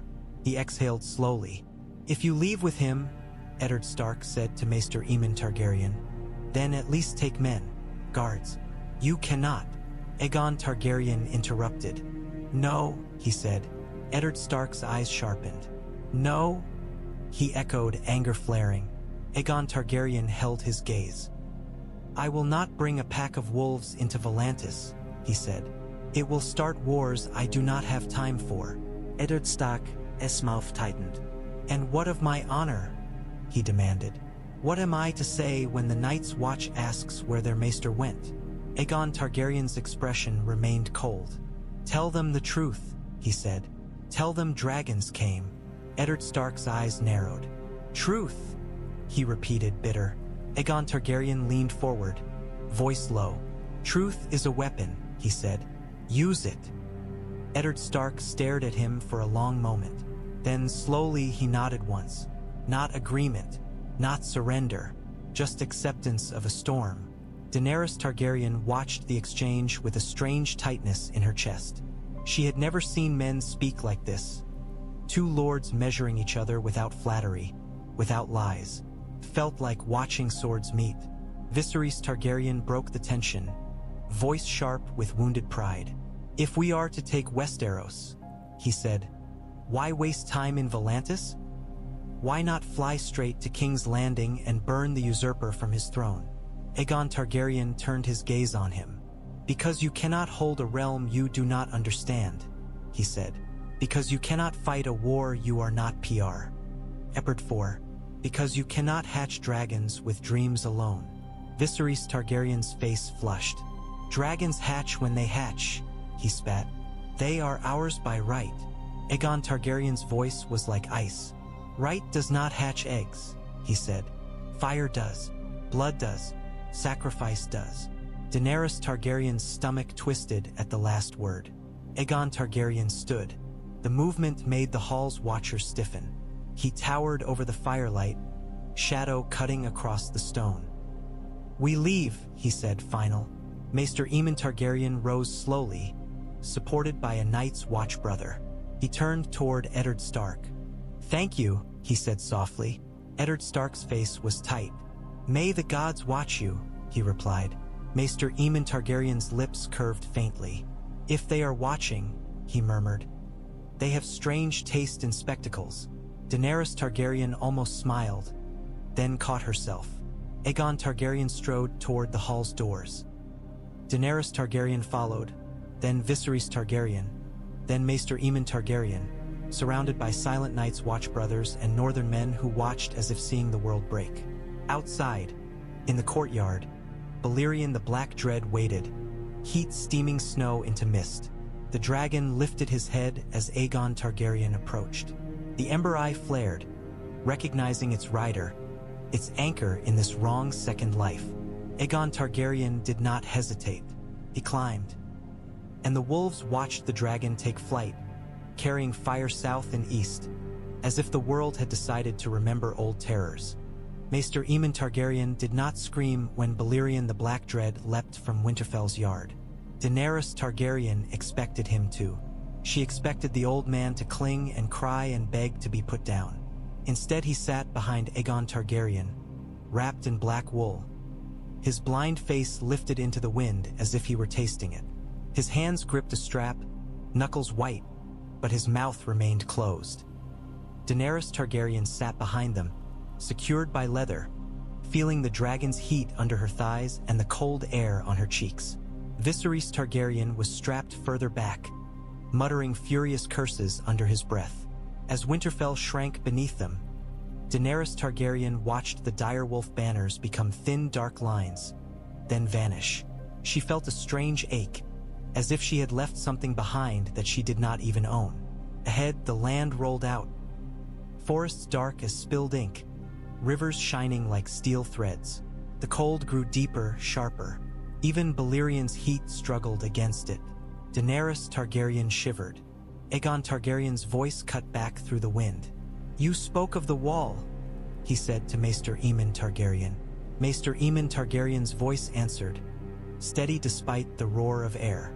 Yes, he said, a line of ice and stone older than most men can imagine. It holds back what the realm prefers to forget. Aegon Targaryen's jaw tightened. In my time, he said, men spoke of it as if it were a story, a place for exiles and criminals.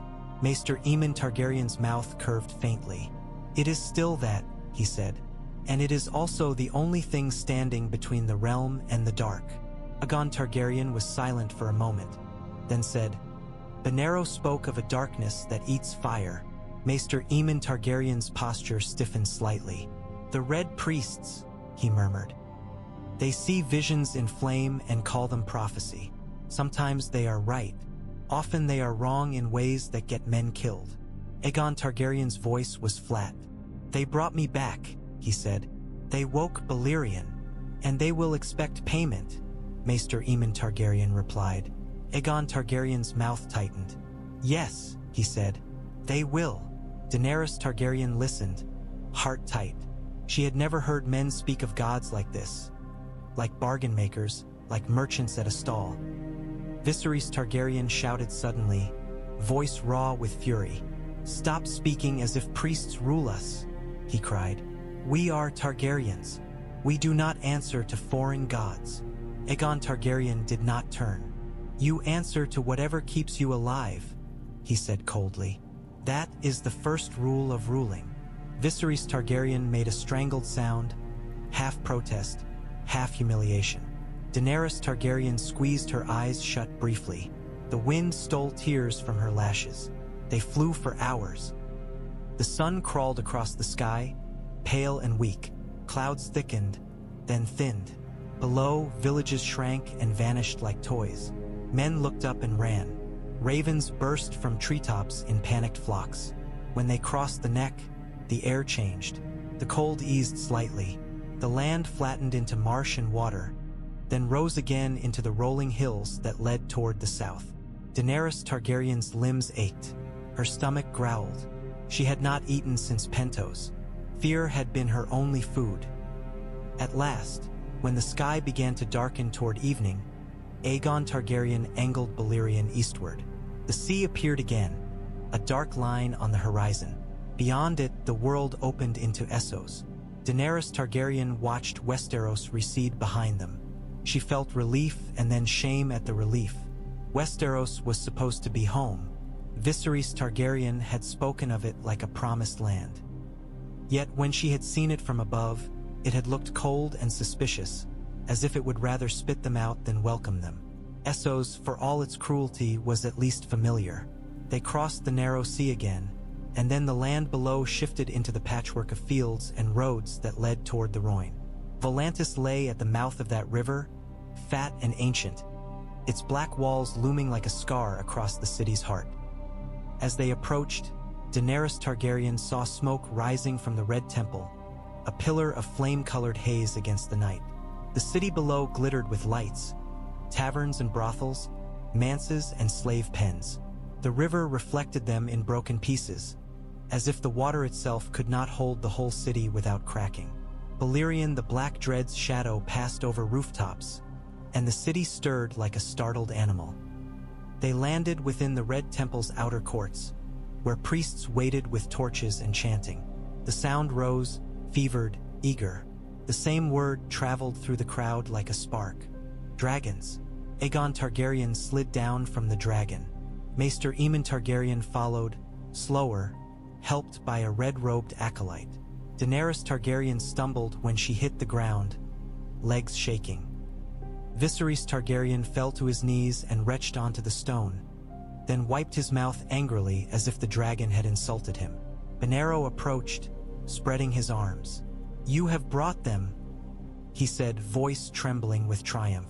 The blood, the fire. Aegon Targaryen did not bow. You said there were eggs, he said. Benero's smile widened. 10, he said, and his eyes flicked to Daenerys Targaryen with a hunger that made her skin crawl. 10 sleeping flames. We have gathered them. The Lord of Light has blessed our hands. Maester Aemon Targaryen's blind face turned slightly, as if he could feel the priest's gaze. Do not bless yourself too loudly, he murmured. The gods may hear and laugh. Benero's smile faltered, then returned, strained.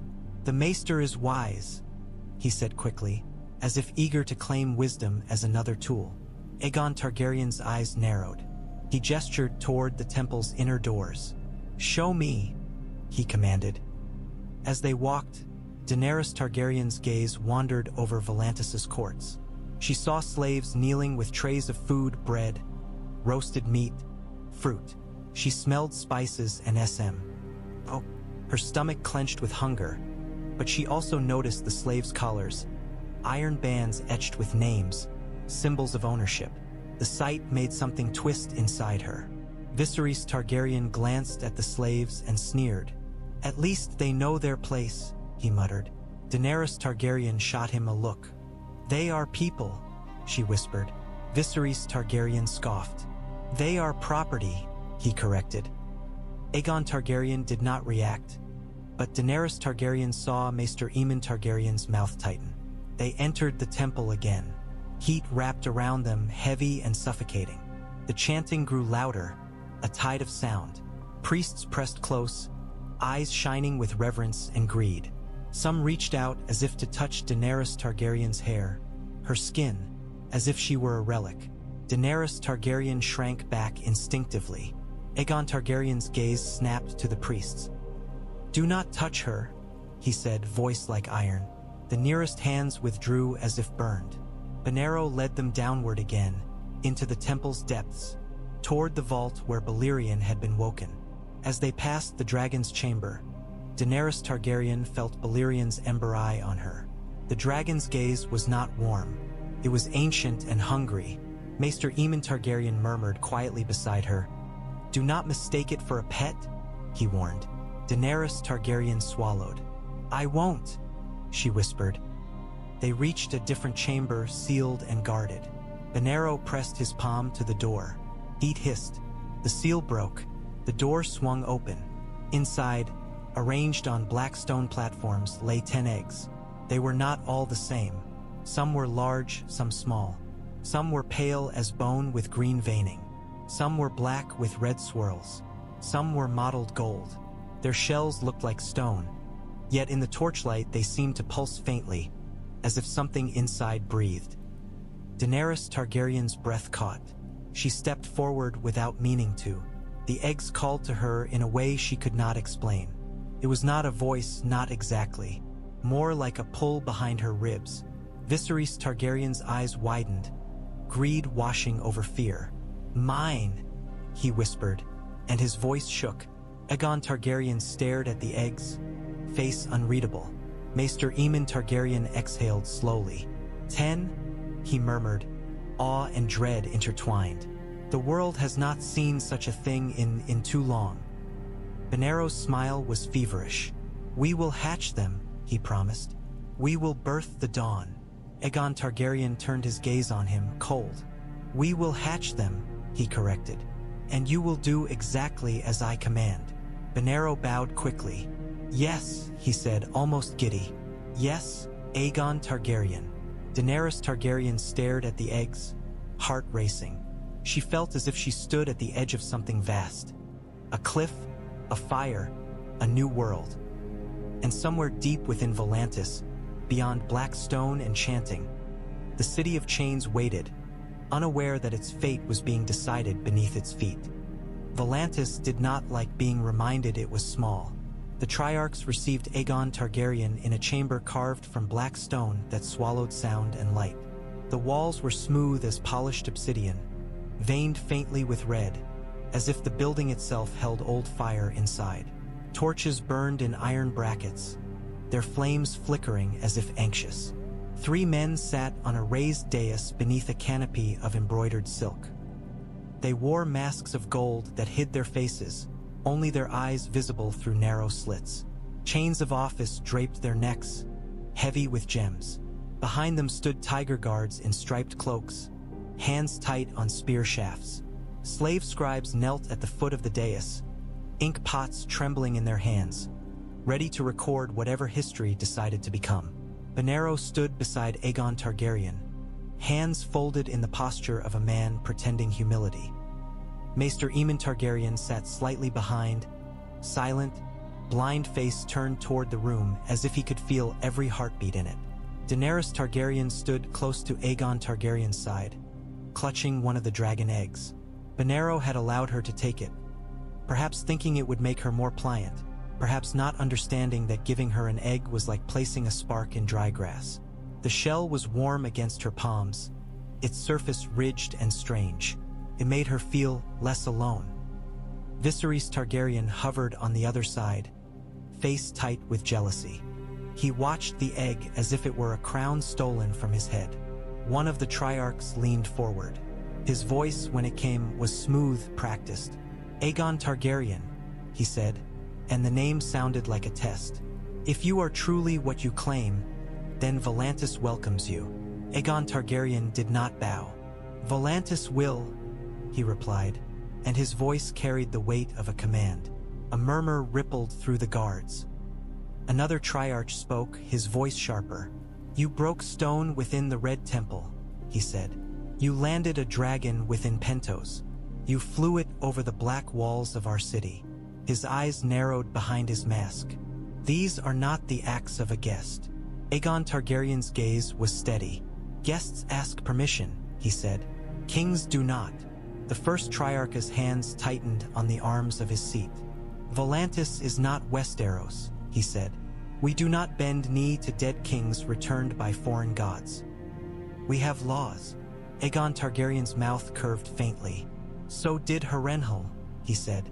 Silence dropped like a blade. Even the slave scribes seemed to hold their breath, ink hovering on quills. Benero cleared his throat.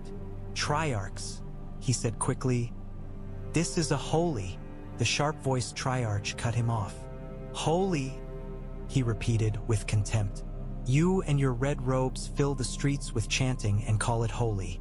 You fill our city with unrest and call it destiny." Benero's eyes flashed, but he lowered his head, swallowing anger. Priests had power in Volantis, but not absolute power.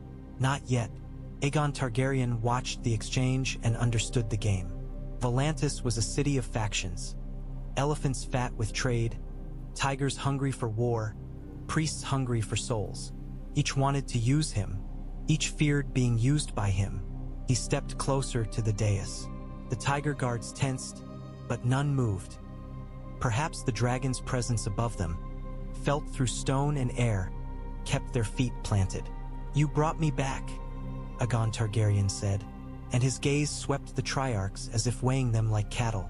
"Not you," he added, flicking his eyes toward the Triarchs, "but your city, your priests, your hunger." The first Triarch's voice was cautious now. "Volantis does not hunger," he lied. Aegon Targaryen smiled without warmth. "Volantis hungers for Valyria," he said. "It dresses itself in old names and thinks that makes it great. It builds black walls and thinks that makes it safe." He paused. The silence stretched, uncomfortable. "I will give Volantis what it wants," Aegon Targaryen said. "Not Valyria, not the Empire. Those are dead. But I will give you war and gold and fear enough to make your rivals tremble." The Triarch's eyes narrowed, listening despite themselves. Aegon Targaryen continued, voice steady. "In exchange," he said, "Volantis will give me ships. It will give me craftsmen. It will give me access to what is hidden in vaults beneath your black walls. Old Valyrian things you hoard like dragons hoard gold." The sharp-voiced Triarch laughed once. Bitter. "You ask for the heart of the city," he said. "I take what I need," Aegon Targaryen corrected. The third Triarch spoke for the first time, his voice quiet, measured. "You sit here and demand," he said. "Yet you offer threats and promises like a sell's word. Why should Volantis trust you?" Aegon Targaryen's gaze drifted to Maester Aemon Targaryen. "Because I am not asking you to trust me," he said. "I am asking you to fear what happens if you refuse." The third Triarch's eyes narrowed. "And what happens if we refuse?" he asked. Aegon Targaryen's tone was almost conversational. "Then I leave," he said, "and Volantis becomes a story men tell about a city that tried to chain a dragon." The first Triarch's hand moved slightly, as if restraining himself. "You would burn Volantis," he said, incredulous. Aegon Targaryen tilted his head. "Would I?" he mused. "Volantis is useful. I prefer useful things unburned." His gaze hardened. "But I have learned," he added, "that a realm cannot be built on softness. I built mine with fire because fire was the only language the world understood." Maester Aemon Targaryen's voice cut in quietly. "Fire is not the only language," he murmured. Aegon Targaryen did not look back, but his jaw tightened slightly. "It is the fastest," he replied. Daenerys Targaryen's fingers tightened on the egg. She felt its warmth pulse faintly under her palms. She wondered, suddenly, what it would mean if 10 dragons hatched in this city. If 10 dragons rose above these black walls. Would it free the slaves? Or would it new chains, stronger, hotter? Viserys Targaryen shifted, unable to contain himself. "You should kneel," he blurted at the Triarchs. "You should kneel to House Targaryen. To me." The room went still. Aegon Targaryen turned his head slowly. His gaze fell on Viserys Targaryen like a hammer falling. Viserys Targaryen swallowed hard, but pride kept his chin raised. Aegon Targaryen stepped toward him. "Not now," he said low. Viserys Targaryen's eyes flashed. "Why not now?" he demanded. "If we have dragons." "If," Aegon Targaryen echoed. He leaned closer, voice so quiet Daenerys Targaryen barely heard it. "Do not embarrass yourself," Aegon Targaryen said. "And do not embarrass me." Viserys Targaryen's face flushed. He opened his mouth, then closed it, shaking with rage.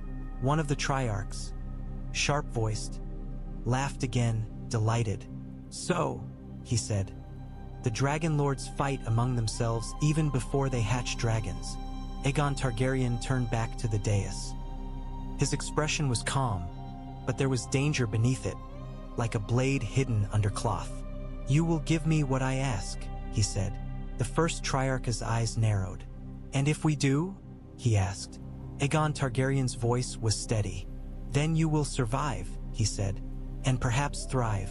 Volantis will have a place in what comes next." The third Triarch tilted his head. "And what comes next?" he asked softly. Aegon Targaryen's gaze drifted toward the black stone ceiling, as if he could see through it to the night sky and beyond, to the cold darkness Maester Aemon Targaryen had described. "A second conquest," he said. Benero's breath hitched with excitement. Maester Aemon Targaryen's mouth tightened, worried. Daenerys Targaryen's heart thudded. Viserys Targaryen's eyes glittered with desperate hunger. The Triarchs exchanged glances through their masks. Finally, the first Triarch spoke. "Volantis will consider," he said, and the words tasted like reluctant surrender. Aegon Targaryen nodded once, as if the decision had been inevitable.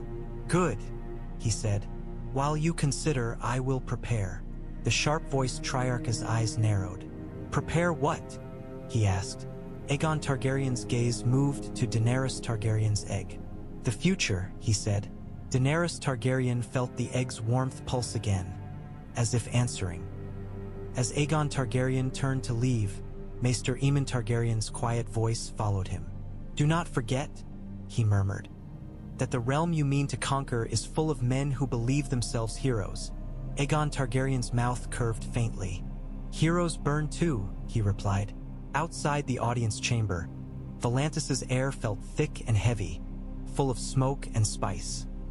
Daenerys Targaryen could hear chanting from the temple above, hear the distant roar of a crowd that did not yet understand what it was cheering for. She held the egg tighter, and somewhere beneath the red temple, 10 sleeping flames waited for the moment fire and blood would force them to wake. The chamber smelled of iron and incense and fear. Benero called it a sanctum. Aegon Targaryen saw it for what it was, a forge, a place where something would be made and something would be consumed. The 10 eggs were set on low black platforms in a perfect circle around a bronze brazier. Each egg caught the firelight differently. Some seemed to swallow it. Some reflected it in oily swirls. The shells were hard as stone beneath Daenerys Targaryen's fingertips, yet she could swear she felt warmth moving under them like a sleeping pulse. Red priests filled the chamber's edges, their robes a sea of crimson. They swayed as they chanted, hands raised, palms outward, as if pushing the air itself into shape. Their voices were a steady rhythm that made Daenerys Targaryen's skin prickle. Maester Aemon Targaryen sat slightly apart on a low chair, blind face angled toward the brazier. His hands were folded in his lap, but his posture was tense, as if he were ready to stand and stop the ritual by force if he could. Viserys Targaryen stood stiffly near the circle, jaw clenched, eyes fixed on the eggs with a hunger that bordered on worship.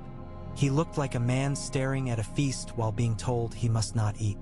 Aegon Targaryen stood at the brazier's edge. In his hand he held a dagger, not Valyrian steel but sharp enough.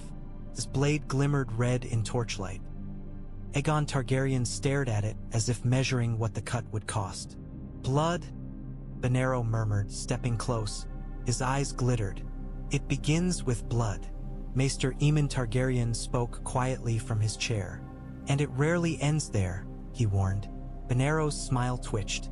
"The Lord of Light is generous," he said, as if reassurance could be purchased with words. Aegon Targaryen did not answer. He pressed the dagger to his palm and cut.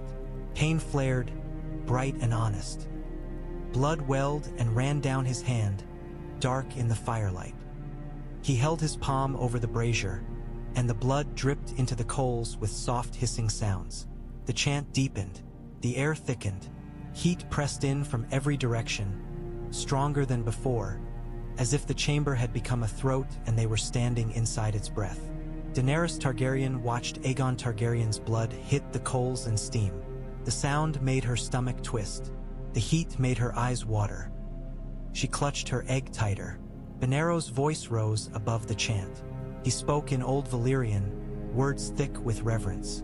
Daenerys Targaryen did not understand the meaning, but she understood the intent.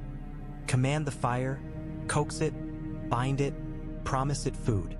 Aegon Targaryen held his bleeding palm steady. His face did not change. If he felt pain, he did not show it. He looked like a statue carved from will. Benero gestured to the eggs. "Place them closer," he urged.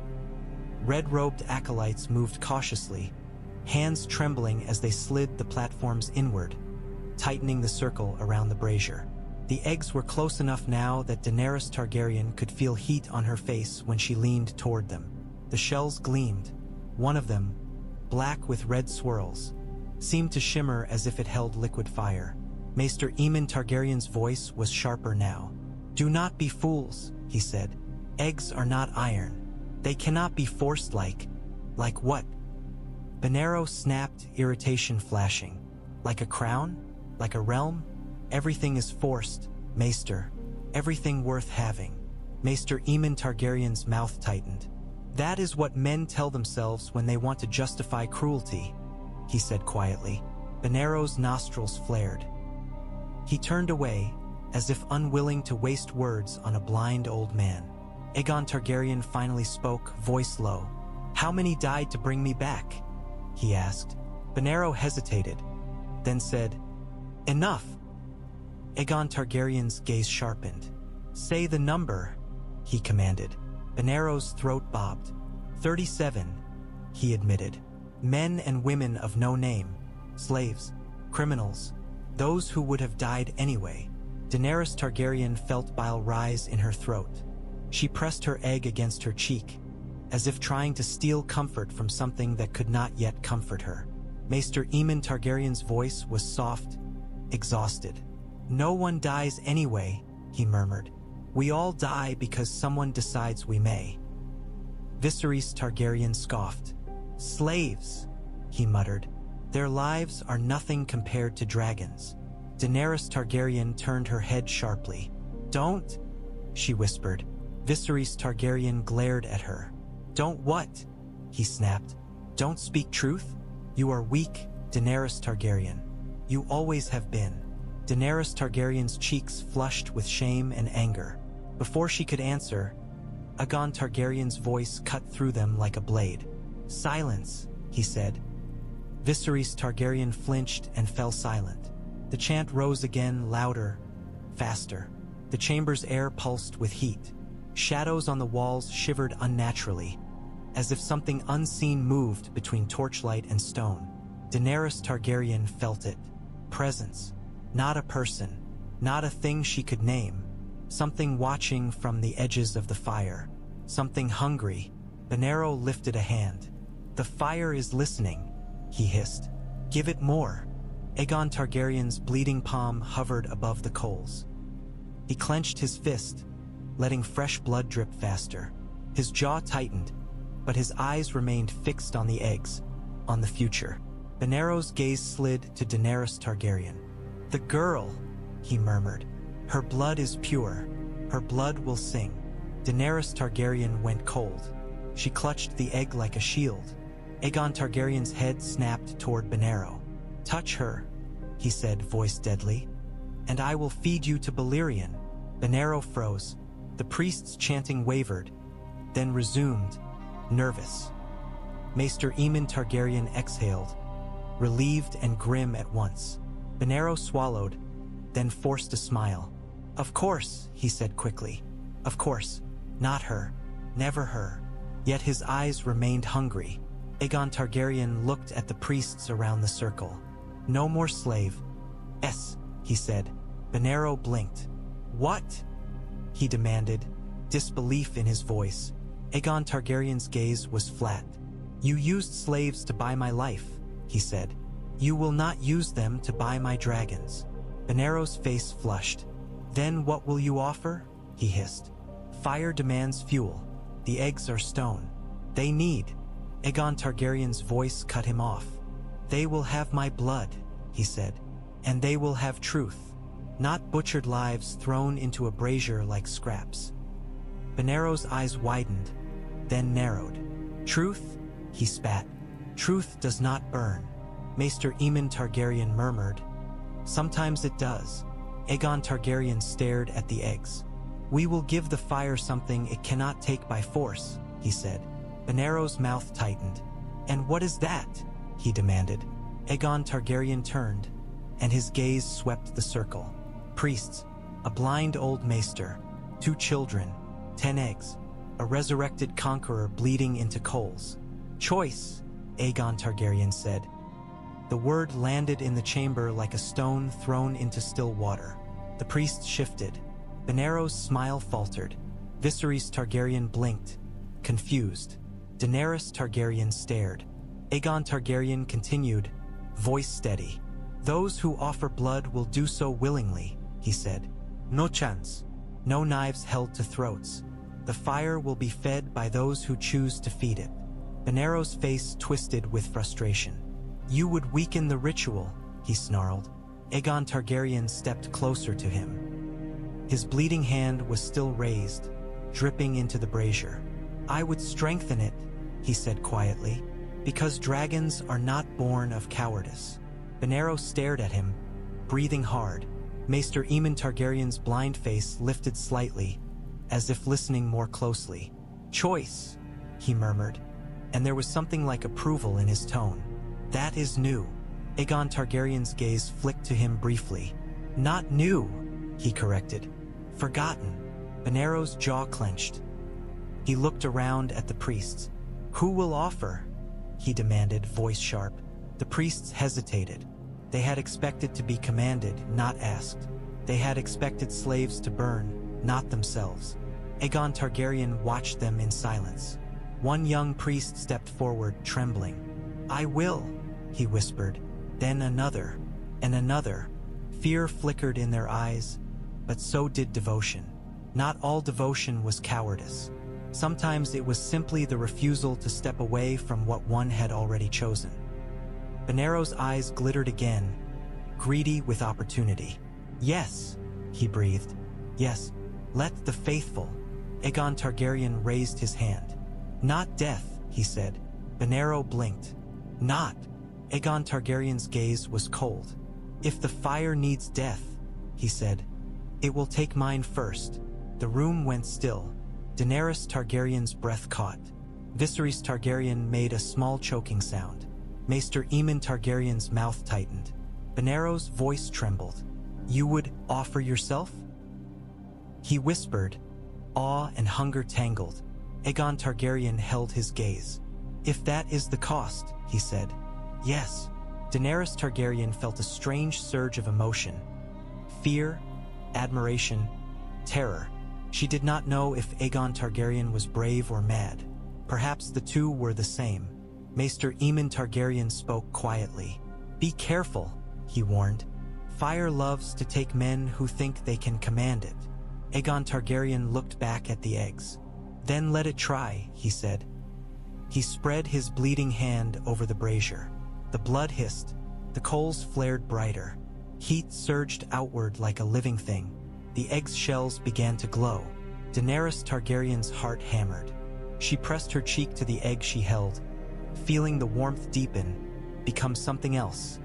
Something that felt, impossibly, like an answer.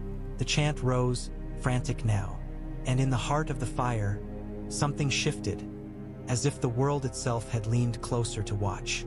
The first crack sounded like a bone breaking. Daenerys Targaryen flinched, eyes wide. The sound came from the egg nearest the brazier, a pale one veined with green. A thin line split across its shell. The line glowed red from within, as if something inside pressed fire against the stone. The priest's chant rose to a fever pitch. Benero's eyes rolled back for a moment, then snapped forward, shining. Sweat poured down his face. His lips moved, whispering words Daenerys Targaryen did not understand. Aegon Targaryen stood unmoving, bleeding hand held steady over the brazier. Blood ran down his wrist now, streaking his forearm dark. His fingers trembled once, then steadied again, as if will alone could keep him upright. Maester Aemon Targaryen's blind face tightened. His hands clenched on the arms of his chair. "Easy," he whispered, as if speaking to the fire itself. Viserys Targaryen took a half-step forward, then stopped, eyes fixed on the cracking egg as if his gaze could force it open faster. His lips moved. "Mine," he whispered again, but the words sounded less like possession now and more like a plea. The crack widened. A piece of shell fell away. Steam burst out, thick and white, filling the chamber with the smell of sulfur and wet stone. Something inside shifted. A dark shape pressed against the opening. Daenerys Targaryen's heart hammered so hard she thought it might break her ribs. A claw emerged, tiny, black, slick with fluid. It hooked the shell's edge and pulled. The egg split further. Another claw appeared, then a snout, narrow and sharp, mouth opening in a silent scream. A hatchling dragged itself free. It was small, no larger than a cat, but it looked like a dragon all the same. Scales glistening, eyes bright, wings folded tight against its body. It lay on the black stone, heaving, steam rising off its skin. The priests cried out. Some fell to their knees. Some began to sob. Benero's voice broke into laughter. "Fire," he breathed. "Fire made flesh." Then another egg cracked. This one was black with red swirls. It split violently, as if something inside struck the shell from within. Pieces flew, clattering across stone. A second hatchling tumbled out, larger than the first, its scales dark as ink. Its eyes were pale gold, like molten metal. It raised its head and hissed. The hiss cut through the chanting like a blade. The priests faltered, then began again, louder, desperate. A third egg cracked, then a fourth. The chamber filled with the sound of breaking shells and hissing steam and newborn cries. Daenerys Targaryen's breath came fast. The heat was unbearable now, pressing against her skin like a hand trying to push her back. Her hair clung damply to her neck.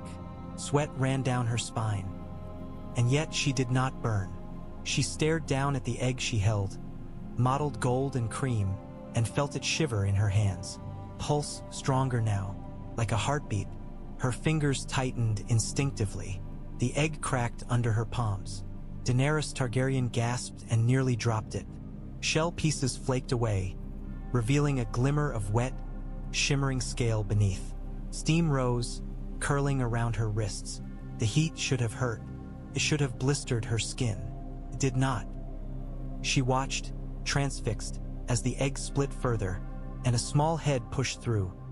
Pale gold scales, eyes dark and curious, a thin tongue flicking out to taste the air.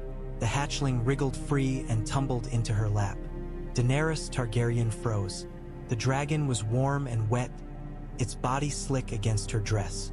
It blinked up at her, then made a soft chirping sound, almost like a question. Daenerys Targaryen's throat tightened. She lifted one trembling hand and touched its head. The scales were smooth, warm as sunlit stone. The hatchling leaned into her touch. Something inside Daenerys Targaryen cracked open with it. A place that had been sealed by fear and hunger and being told she was small and worthless. The crack widened, filled with heat, with life. She laughed, a small breathy sound she did not recognize as her own. Viserys Targaryen made a strangled noise. "No," he whispered. "No." His eyes were fixed on the hatchling in Daenerys Targaryen's lap, not with wonder, but with furious disbelief. "That should be." Aegon Targaryen's voice cut through the chaos like iron. "Enough," he commanded. The priest's chant faltered again, then died. The only sounds now were the hatchlings. Hissing, chirping, scraping claws on stone, and the roaring fire in the brazier. 10 eggs had cracked. 10 hatchlings writhed on black stone, their bodies steaming, their wings unfolding in awkward jerks. Some were dark, some pale, some mottled. Their eyes glimmered in different hues, gold, green, black as night. They looked like living jewels pried from a dragon's hoard. Aegon Targaryen stared at them as if counting them, as if making sure the world had not cheated him. His face was unreadable, but something in his eyes sharpened with a fierce, almost desperate satisfaction. Then Balerion the Black Dread roared above them. Not in the chamber. Balerion was too vast for these vaults now, but the sound rolled down through the temple's stone like thunder, vibrating the air. The hatchlings froze, heads lifting. Their cries softened. Some turned instinctively toward the direction of the roar, as if recognizing an ancient call. Daenerys Targaryen felt the hatchling in her lap tense, then relax. Maester Aemon Targaryen exhaled slowly. "7 save us," he whispered, then corrected himself in the same breath, voice dry despite everything. "Or whatever gods still listen." Benero fell to his knees, arms spread as if embracing the air. "The dawn," he sobbed. "The dawn is here. Aegon Targaryen has returned. Dragons have returned. The Lord of Light." Aegon Targaryen's head snapped toward him. "Do not," he warned. Benero froze mid-ecstasy. His hands trembled. Aegon Targaryen's bleeding hand lowered. Blood had soaked his palm, streak. His arm dripped onto the black stone. He flexed his fingers once, as if testing whether his body still belonged to him. His face tightened for the first time, a brief flash of pain or weakness. Maester Aemon Targaryen's blind face sharpened. "You gave too much," he said quietly. Aegon Targaryen's jaw clenched. "Not enough," he replied. Viserys Targaryen stumbled forward, eyes wild. "Aegon Targaryen," he said, voice shaking. "These dragons are mine. I am the king. They will." A hatchling hissed at him, one of the dark ones, eyes pale gold. It snapped its tiny jaws, teeth like needles. Viserys Targaryen jumped back with a yelp, face flushing with humiliation and fear. Daenerys Targaryen felt a sharp, surprising surge of satisfaction at that. Aegon Targaryen's voice was cold. "You will not claim what you cannot even approach," he said. Viserys Targaryen's eyes flared with hatred. "You are stealing from me," he hissed. "You!" Aegon Targaryen stepped toward him. The movement made the priest shrink back. Even Benero fell silent, watching. Aegon Targaryen leaned close enough that Viserys Targaryen could smell his blood and ash. "Listen to me," he said low. "Dragons do not belong to kings. Kings belong to dragons. If you want to ride, you will earn the right. And if you cannot, you will not." Viserys Targaryen trembled. Rage and fear tangled. He began. Aegon Targaryen's gaze hardened. "You are alive because I allow it," he said. Viserys Targaryen's mouth closed with a click. He swallowed hard, eyes shining. Daenerys Targaryen held her hatchling tighter. It curled against her, warm and trusting, its small claws hooking gently into her dress. Maester Aemon Targaryen spoke quietly, voice weighted with centuries. "Now comes the hardest part," he said. Aegon Targaryen turned his gaze toward him. "Raising them?" he asked. Maester Aemon Targaryen's mouth tightened. "Raising yourselves," he replied.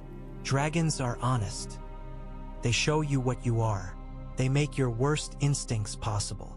Aegon Targaryen stared at the hatchlings. Their tiny bodies were ridiculous compared to Balerion the Black Dread's vastness, and yet the promise in them was terrifying. 10 dragons, 10 fires, 10 living weapons that could burn cities to skeletons. His realm could be rebuilt with this, or the world could be broken. Aegon Targaryen lifted his head. He looked past the circle of hatchlings, past the kneeling priests, as if he could see through the temple's black stone to the city beyond, and beyond that to Westeros, to the wall, to the cold darkness waiting. "This is the beginning," he said, voice steady. Daenerys' eyes glittered. "Yes," he whispered, "the beginning." Maester Aemon Targaryen's expression was grim. "Beginnings are dangerous," he murmured. Aegon Targaryen's mouth curved faintly. "So are endings," he replied. He stepped into the circle, careful not to crush any hatchlings. The small dragons hissed and shifted. One of them, dark and sharp-eyed, lifted its head and stared at him, nostrils flaring as if tasting his blood. Aegon Targaryen held its gaze. He did not reach out. "Not yet. Volantis will know," Daenerys whispered, voice trembling with excitement. "The free cities will know. Westeros will know." Aegon Targaryen's voice was quiet, iron. "Let them know," he said. Above them, far up in the temple, Balerion the Black Dread roared again, and the sound rolled across Volantis like a promise of fire. In the chamber, 10 newborn dragons answered with thin, sharp cries. Daenerys Targaryen looked down at the creature clinging to her and felt tears slide down her cheeks. Not from heat, but from something deeper, something like grief turning into strength. She did not wipe them away. Aegon Targaryen looked at the hatchlings and saw, for a heartbeat, the realm he had forged long ago, then saw it burning, then saw it reforged in a different shape. He lifted his bleeding hand, letting the blood drip onto black stone like a seal. "A second conquest," Aegon Targaryen said softly. The words hung in the hot air, heavy as a crown. And somewhere far beyond Volantis's black walls, beyond seas and kingdoms, beyond the reach of even dragonflame, the night listened. The chamber did not feel like a room anymore. It felt like the inside of a living thing, hot, pulsing, waiting to swallow whatever stood too close to the fire. Aegon Targaryen looked down at his hand. The cut had stopped bleeding in a clean line, as if heat had sealed it, but blood still clung to his skin in dark streaks. He flexed his fingers once. The bones answered. The wrongness under his ribs answered too, like a second heart beating out of time. 10 hatchlings moved across the black stone in jerking, uncertain bursts.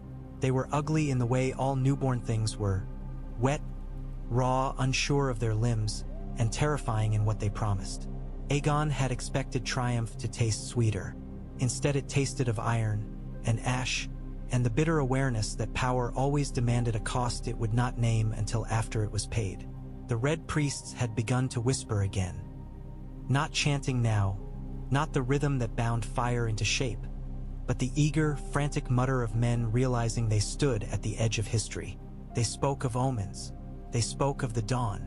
They spoke of their god as if he were a coiled snake they had finally managed to put a leash on. Daenerys stayed on his knees, eyes shining like polished coals.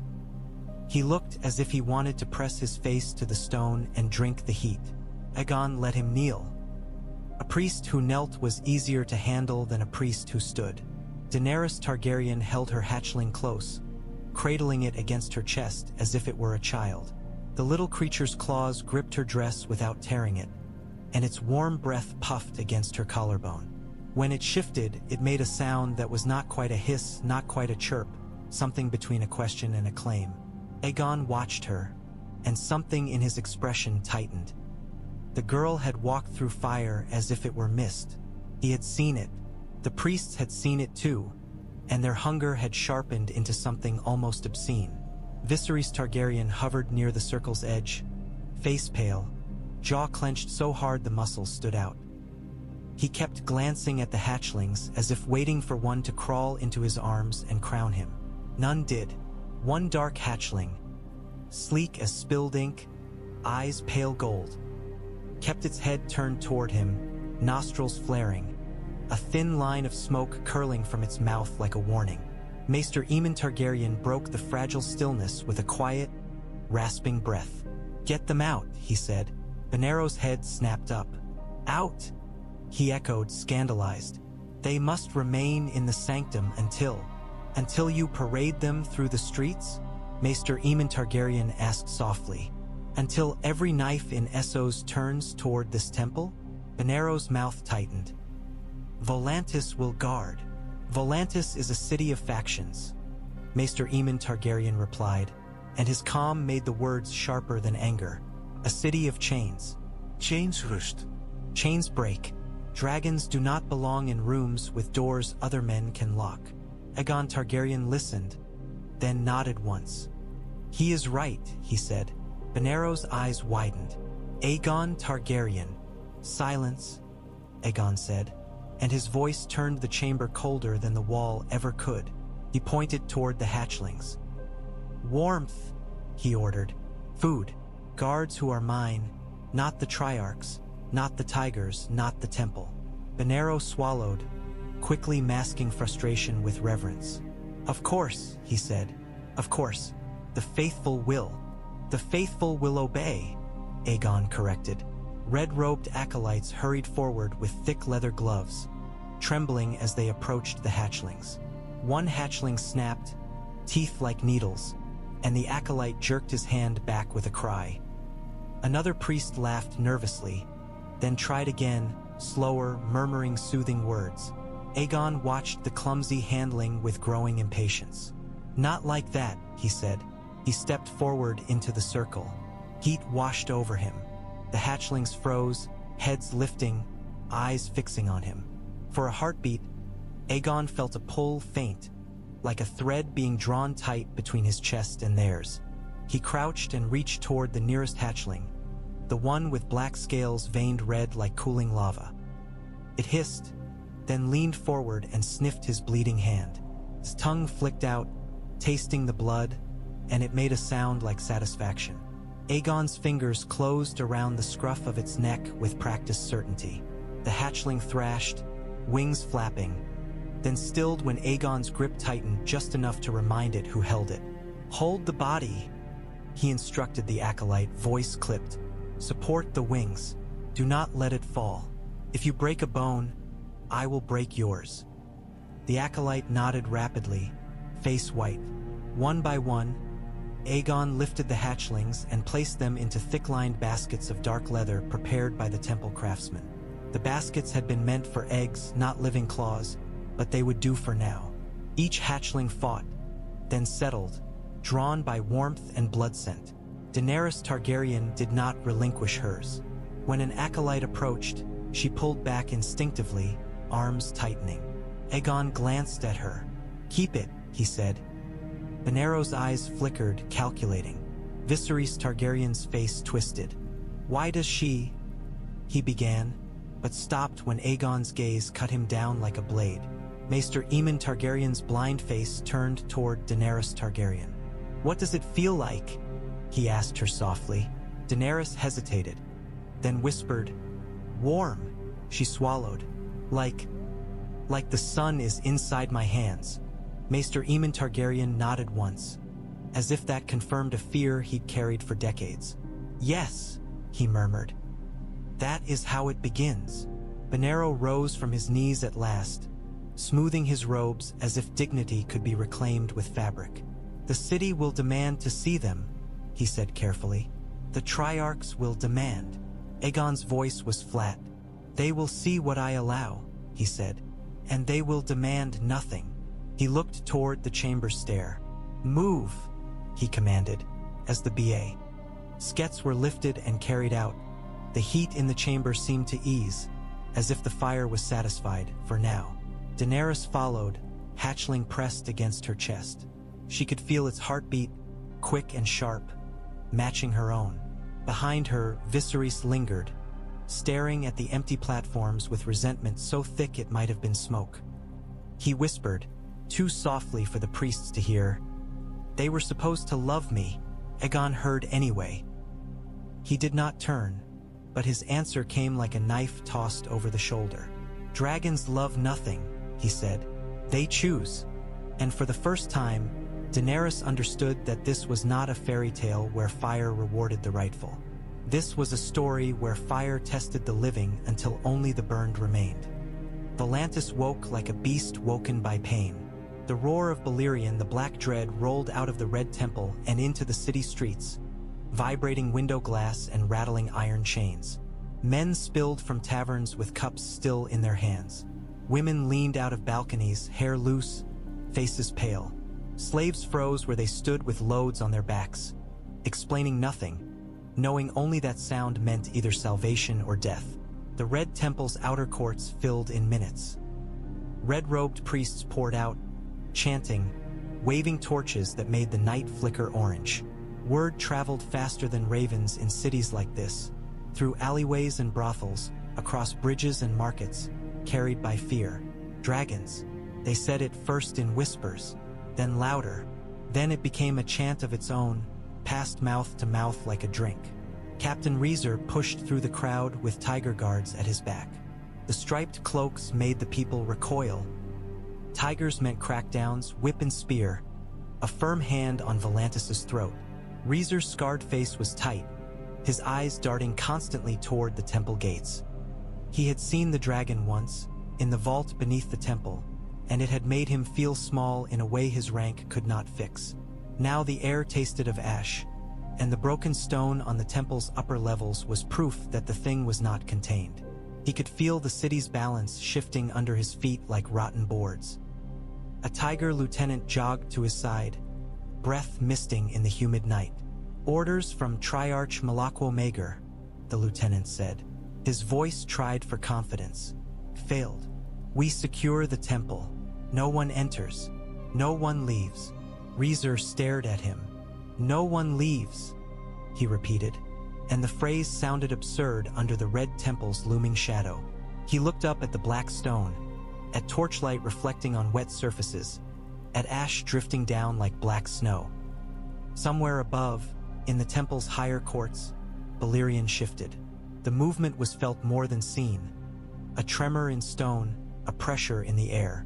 A low rumble rolled out, and the torches guttered as if the flame itself was afraid. Reezer licked his lips. "If Aegon Targaryen decides to leave," he said slowly, "we will not stop him." The lieutenant's face flushed. "The Triarchs. The Triarchs sit behind masks and think that makes them brave," Reezer snapped. "I stood under that dragon's eye.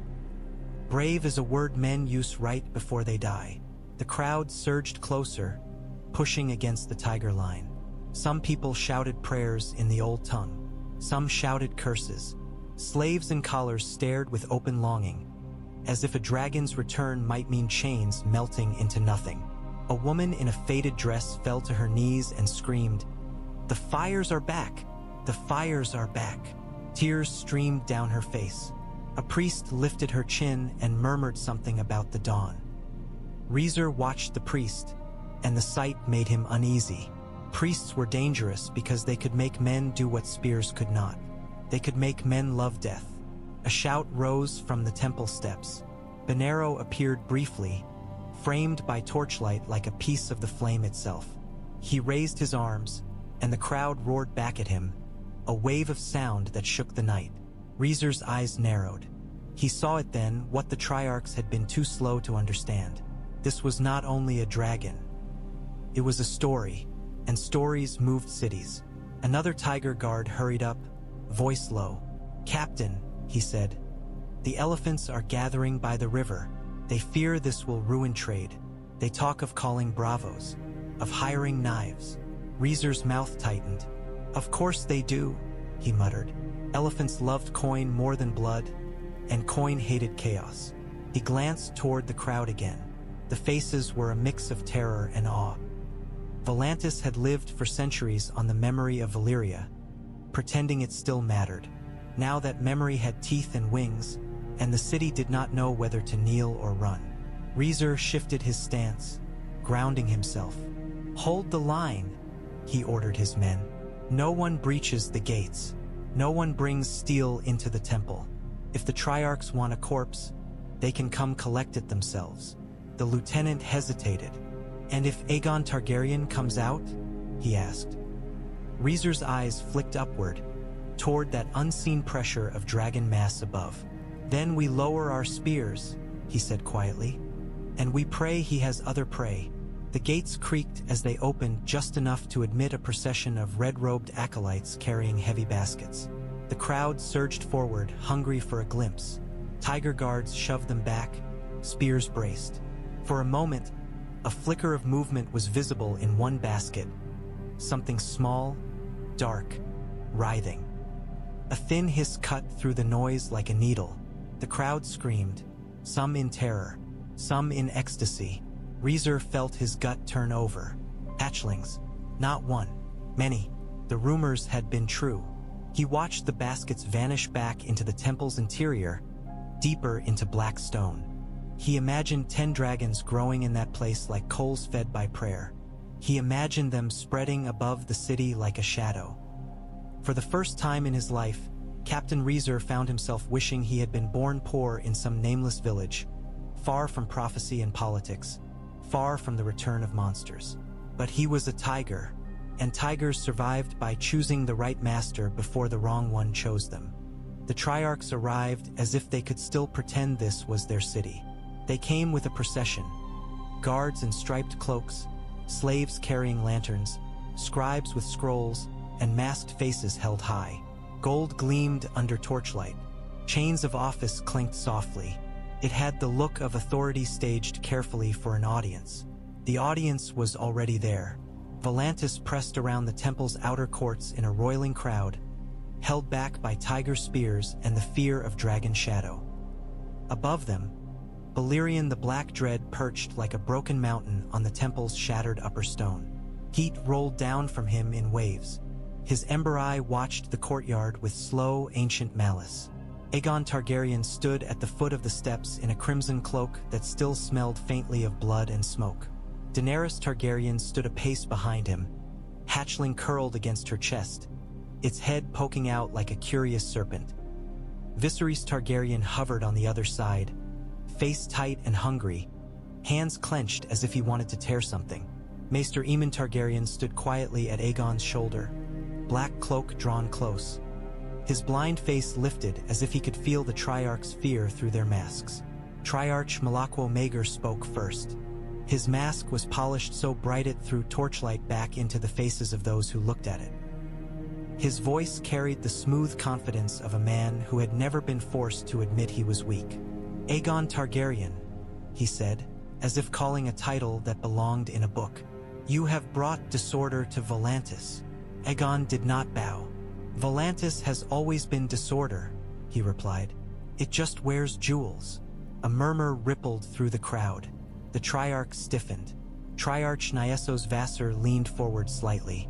You broke stone, he said. You endangered the black walls. You have stirred the slaves with... His eyes flicked toward the crowd, toward the collars glinting in torchlight. With rumors, Aegon's gaze was flat. Dragons do not whisper, he said. They announce. Triarch Serala Voren, taller than the others, her mask etched with delicate patterns, spoke with a sharper edge. We have tolerated the Red Temple's excesses, she said. We have tolerated the priest's theatrics. We will not tolerate a foreign king declaring himself master of our city. Benero stood off to one side, hands folded, expression careful. His eyes watched Aegon like a man watching a storm decide which direction to move. Aegon Targaryen took a slow step forward. Foreign, he repeated, tasting the insult. Volantis was Valyrian once. Your ancestors bowed to dragon lords and thanked them for the privilege. Triarch Malakwo Maegor's voice tightened. Those days are gone, he said. Aegon looked up toward Balerion.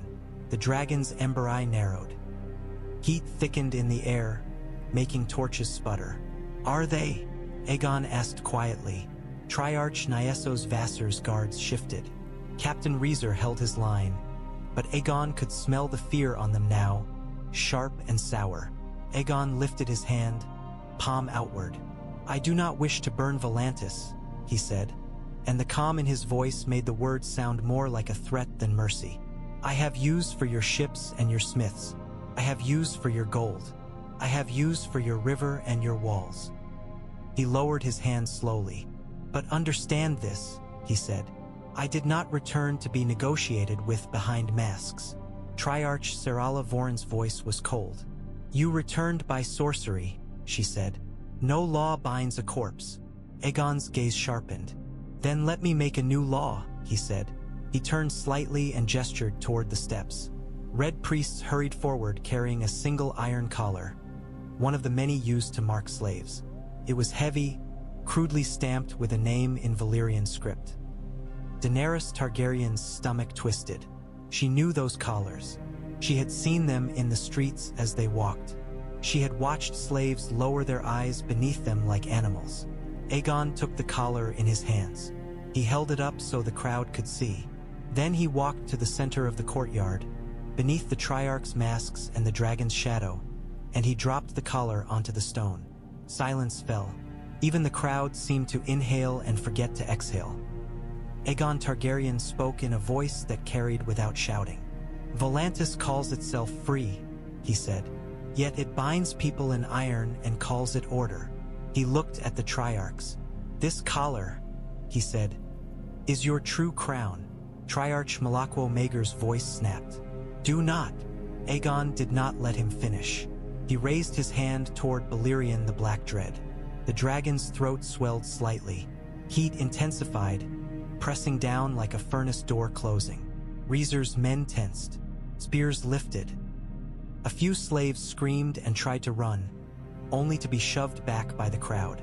Aegon's voice did not change. "Dracarys," he said, and the old word sounded like fate. Balerion exhaled. Dragonfire poured down into the courtyard. Not a neat stream, but a ragged roar of flame that glowed with strange red light, tainted by resurrection. It struck the iron collar, and the stone beneath it blackened instantly. The collar glowed white-hot, then softened, then sagged like wax. The heat slammed outward. People stumbled back. Torches guttered. Someone screamed as their hair singed. Aegon held his ground. His cloak snapped in the blast. His eyes did not blink.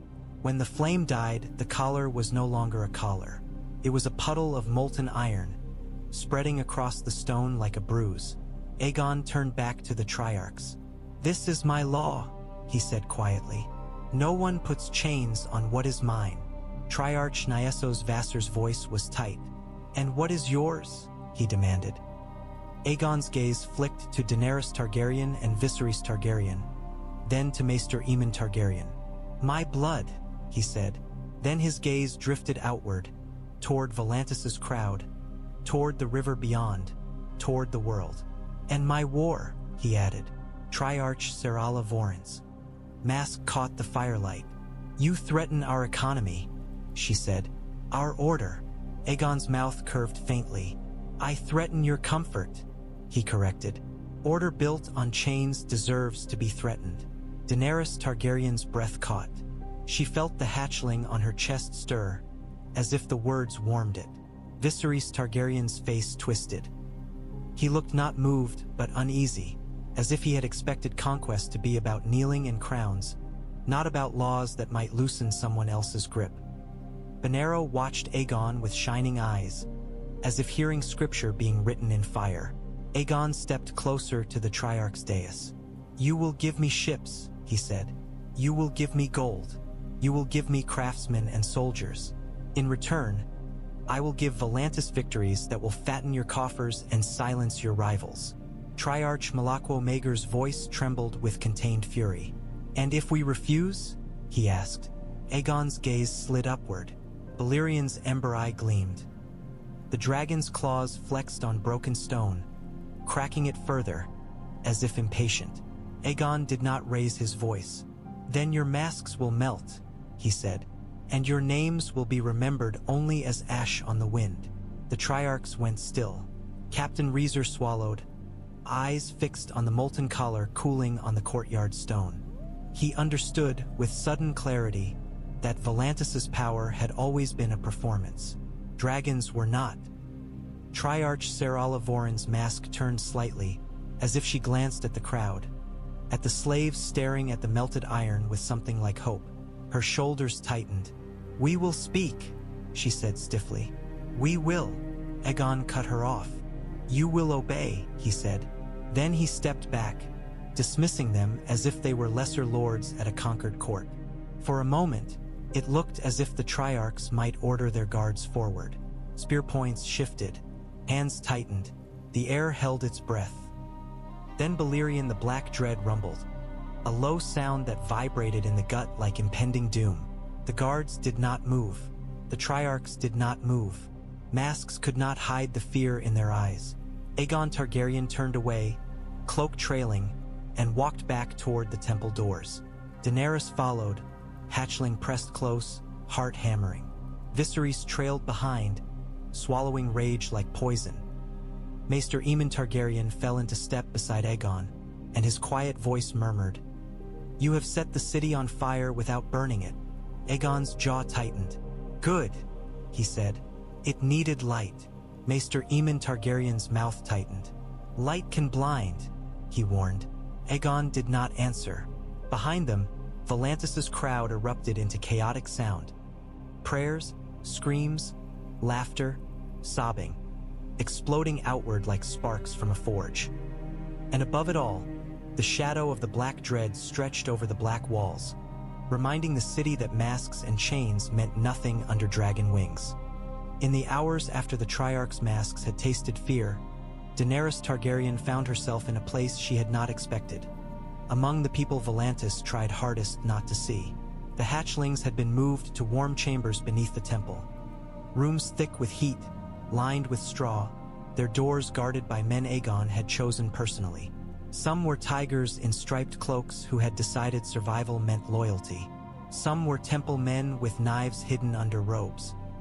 All watched the hatchlings with the wary reverence of men standing near a forge. Daenerys was brought down with her own hatchling, because Aegon had said she could keep it, and no one dared question him. The chamber was not a sanctum. It was a converted storeroom made warm by braziers and thick stone. The air smelled of smoke and straw and raw meat laid out in bowls. The hatchling's small sounds filled it, soft chirps, quick hisses, the scrape of claws on stone. Daenerys sat on a rough wooden bench, shoulders hunched, hatchling curled in her lap. She watched the little creature pick delicately at strips of meat with needle teeth. It ate like a hungry child, quick and intent, pausing only to blink up at her with dark eyes and make a small sound as if checking she was still there. A young woman approached with another bowl. She was not much older than Daenerys, though her eyes looked older, hard with the exhaustion of being owned. A bronze collar circled her throat. It was stamped with a name Daenerys could not read.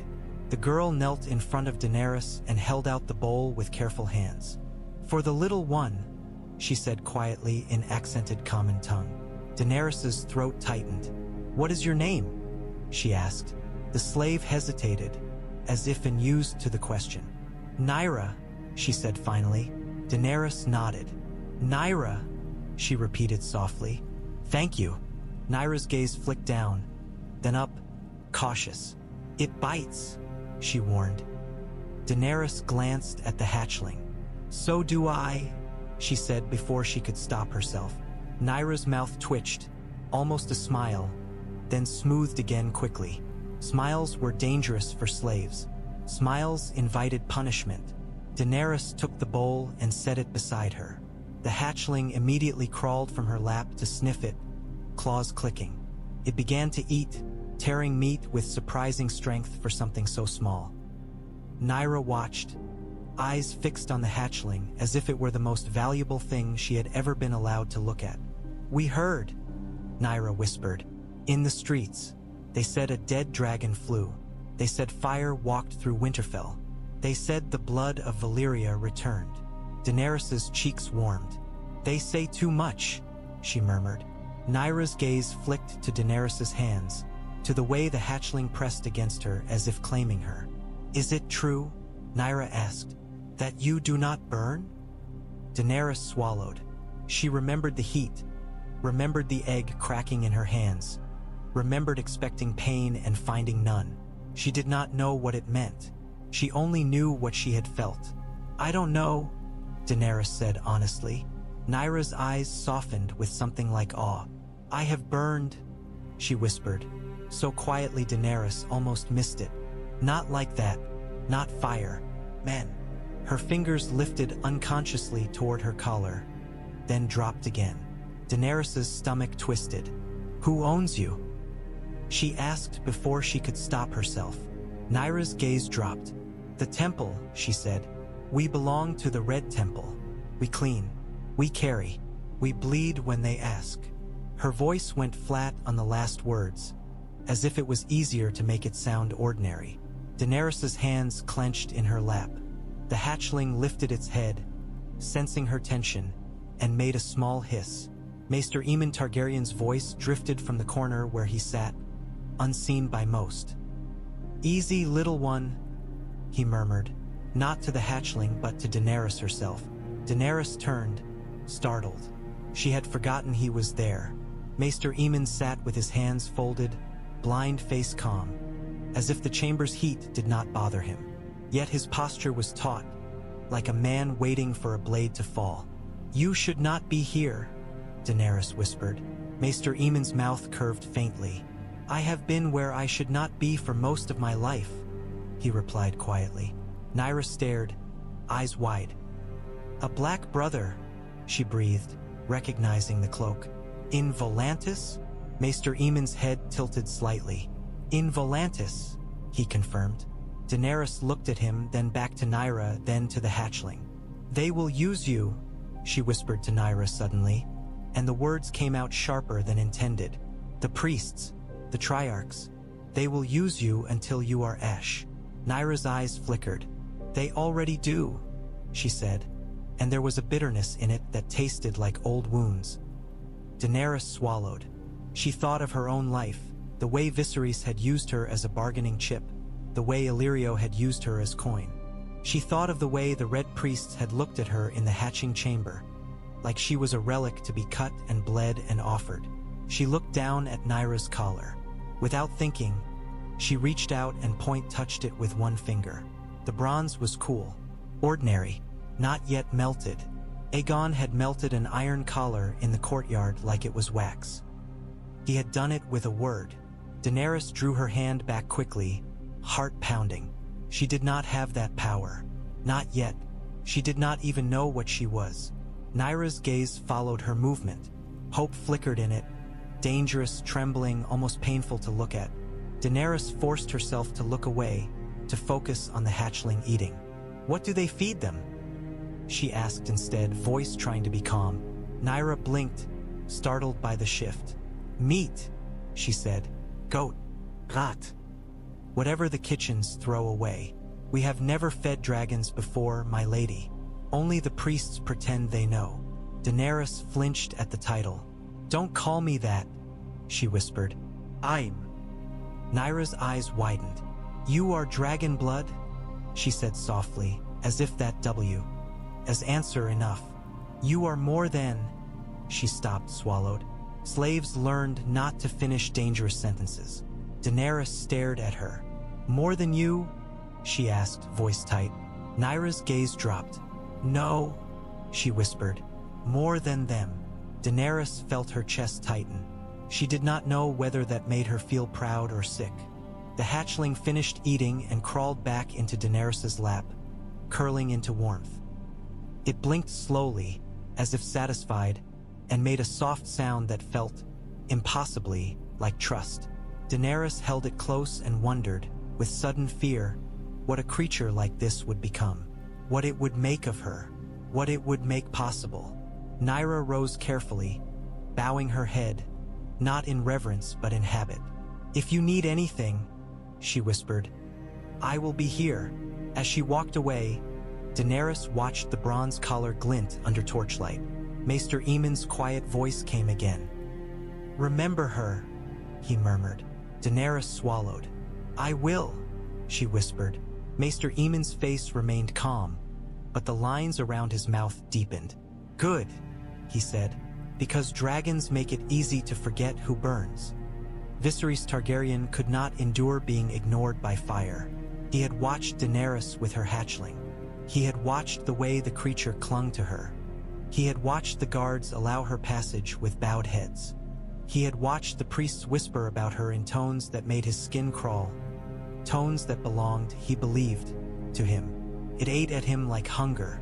So when the guards' attention drifted for half a heartbeat, when Aegon was elsewhere, meeting with captains and smiths, Viserys slipped into the nursery chamber with the careful arrogance of someone convinced rules were meant for others.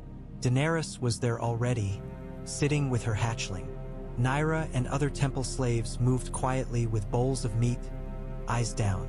Maester Aemon stood near the doorway, hands clasped, blind face turned toward the room as if listening for danger. Viserys ignored all of them. His gaze locked onto the dark hatchling with pale gold eyes, the one that had hissed at him in the hatching chamber. It was curled on straw near a brazier, wings tucked, eyes half-lidded. Its chest rose and fell in quick little breaths. Smoke drifted from its nostrils when it exhaled, faint as a sigh.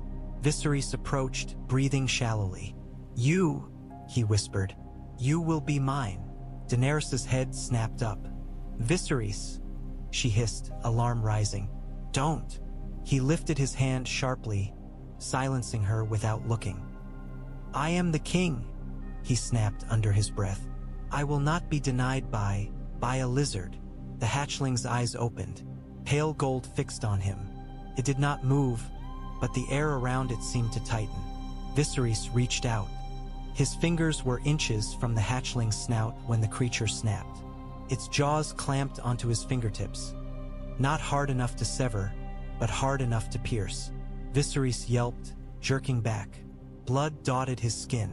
The hatchling hissed, wings flaring slightly. A thin jet of flame spurted from its mouth, quick, hungry, almost playful. Fire kissed Viserys' sleeve. The cloth ignited in an instant, flame racing up his arm like a living thing. Viserys screamed. He flailed, slapping at the fire with his free hand, panic breaking whatever pride had held him upright. The smell of burning fabric filled the chamber, sharp and choking. Daenerys lurched to her feet, horror on her face. Her hatchling hissed in her arms, sensing her fear. Maester Aemon moved faster than his age suggested. He grabbed a rough wool blanket and slapped it over Viserys' arm, smothering the flames with practiced efficiency. Viserys sobbed, clutching his wrist, eyes wild. "It attacked me," he gasped. It. The hatchling tilted its head, eyes unblinking, and released a soft hiss that sounded, to Daenerys' ears, like contempt. Then Aegon Targaryen was there. He moved into the chamber like a storm given legs, red cloak snapping behind him. His eyes flicked over the scene in a heartbeat. The scorched sleeve, the blood on Viserys' hand, the hatchling still bristling. Viserys stumbled toward him, desperate now. "Aegon Targaryen," he choked. "It burned me. It should not. I am." Aegon grabbed him by the collar and slammed him back against the stone wall so hard his teeth clicked. The force drove the air from Viserys' lungs. His eyes widened, shocked, then filled with pain. Silence fell. Even the hatchlings seemed to pause, heads lifted, eyes watching. Aegon's face was close to Viserys, cold and controlled. "You bled on it," he said quietly, as if explaining a simple truth. "You approached it like a man approaching a whore, thinking coin and title entitle you to touch." Viserys gagged, struggling to breathe. "I am your blood," he rasped. Aegon's grip tightened. "Yes," he said, voice like iron. "You are my blood. That is why you still have a throat." Daenerys stared, heart hammering. She had seen Viserys beaten before, by men in the streets, by his own bad choices. But she had never seen him held like this, helpless, reduced to a child pinned by a stronger hand. Maester Aemon's voice was quiet. "Aegon," he warned gently. Aegon did not look away from Viserys. "You will not go near the hatchlings alone," he said. "You will not speak of what is yours, until you have learned to earn what you touch." Viserys' eyes glittered with tears and hatred. "You humiliate me," he hissed. Aegon's mouth curved faintly. "Humiliation is cheaper than death," he replied. He released Viserys abruptly. The boy slid down the wall, coughing, clutching his burned sleeve. He looked small, stripped of the performance he wore so carefully. Daenerys took a step forward. "He's hurt," she whispered. Aegon's gaze flicked to her. "And alive," he said. "Let that be his lesson." Viserys stared up at them, cheeks wet, eyes burning. "You favor her," he spat suddenly, voice raw. "You favor Daenerys Targaryen because she, he gestured wildly at her hatchling, because she has taken what should be mine." Daenerys's throat tightened. "I didn't take," she began. Aegon cut her off with a small shake of his head, not unkind, but final. Then he looked back at Viserys. "If you believe the world gives crowns to those who deserve them," he said, "you will die disappointed." Viserys' lips trembled. "Then what am I supposed to do?" he demanded, voice cracking. "Kneel? Beg? I am not." Aegon leaned down slightly, voice low enough that only Viserys, Daenerys, and Maester Aemon could hear. "You are supposed to learn," he said. "You are supposed to become someone worthy of being followed." Viserys' face twisted. "Followed," he repeated bitterly. Maester Aemon's blind face tilted toward Viserys. "The crown is not the point," he said softly. "It never was." Viserys let out a broken laugh. "Easy for you," he snarled. "You threw away your crown." Maester Aemon's mouth tightened. "And it nearly killed my house," he murmured. Aegon straightened. He looked around the nursery, at the hatchlings, at the trembling slaves, at Daenerys holding her. Dragon like a child holding fire. Then he spoke, loud enough for all to hear. "No one enters here without my leave," he said. "No one touches a hatchling without my permission. Anyone who disobeys will lose the hand they used to disobey." The guards stiffened. The slaves bowed their heads lower. The priest swallowed and nodded, eager to show obedience. Viserys stared at the straw, breathing hard. Shame and fury shook him. Daenerys watched him, torn between pity and anger. She remembered him as her brother. She remembered him as her jailer. She remembered the way he had told her she was nothing. Her hatchling nuzzled her, warm and trusting, and she wondered what it would do if it ever sensed her anger. Aegon turned to leave. At the doorway he paused, head angled slightly toward Maester Aemon. "Keep an eye on them," he said quietly. Maester Aemon nodded. "That is why I am here," he replied. Aegon's eyes flicked to Daenerys. For a heartbeat, something softened in his gaze. Not kindness, exactly, but recognition. Then it was gone. He left the nursery, cloak trailing like a smear of blood red in torchlight. Behind him, Viserys sat shaking, clutching his burned sleeve, and the dark hatchling watched him with pale gold eyes that held no mercy. Night in Volantis did not bring coolness.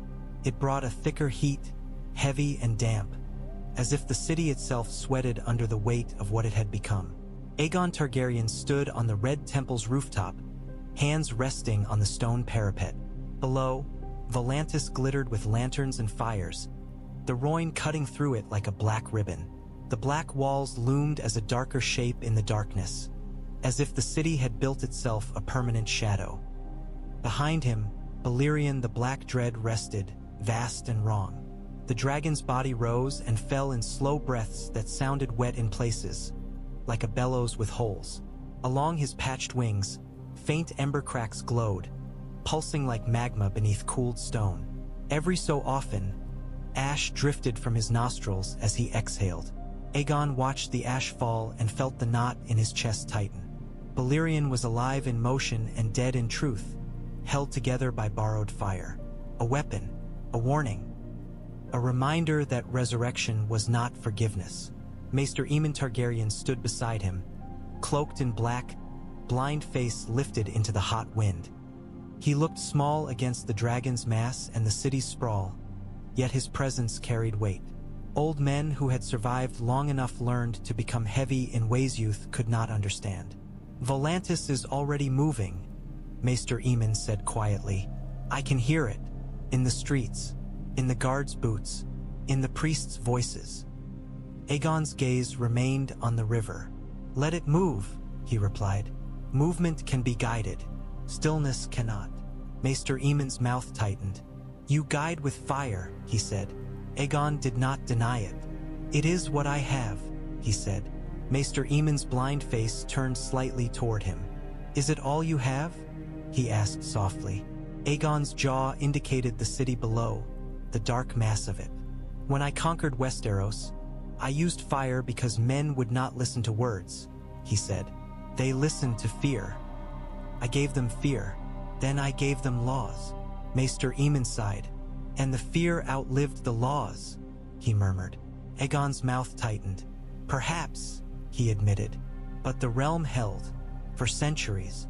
Maester Aemon's voice was gentle, but it carried the sting of truth. It held until dragons died, he said. Aegon's fingers curled on the parapet. Then we will not let them die, he said. Maester Aemon was silent for a long moment. The city below hummed. Balerion exhaled, ash falling like black snow. Finally, Maester Aemon spoke again. You feel it, he said. Aegon's eyes narrowed. Feel what? He asked, though the question was a lie. He knew what the old man meant. Maester Aemon's blind face remained calm. The cold, he said softly. The thing beyond the wall. The thing that does not care for crowns. Aegon's throat tightened. He remembered Benero's words, cold that kills fire.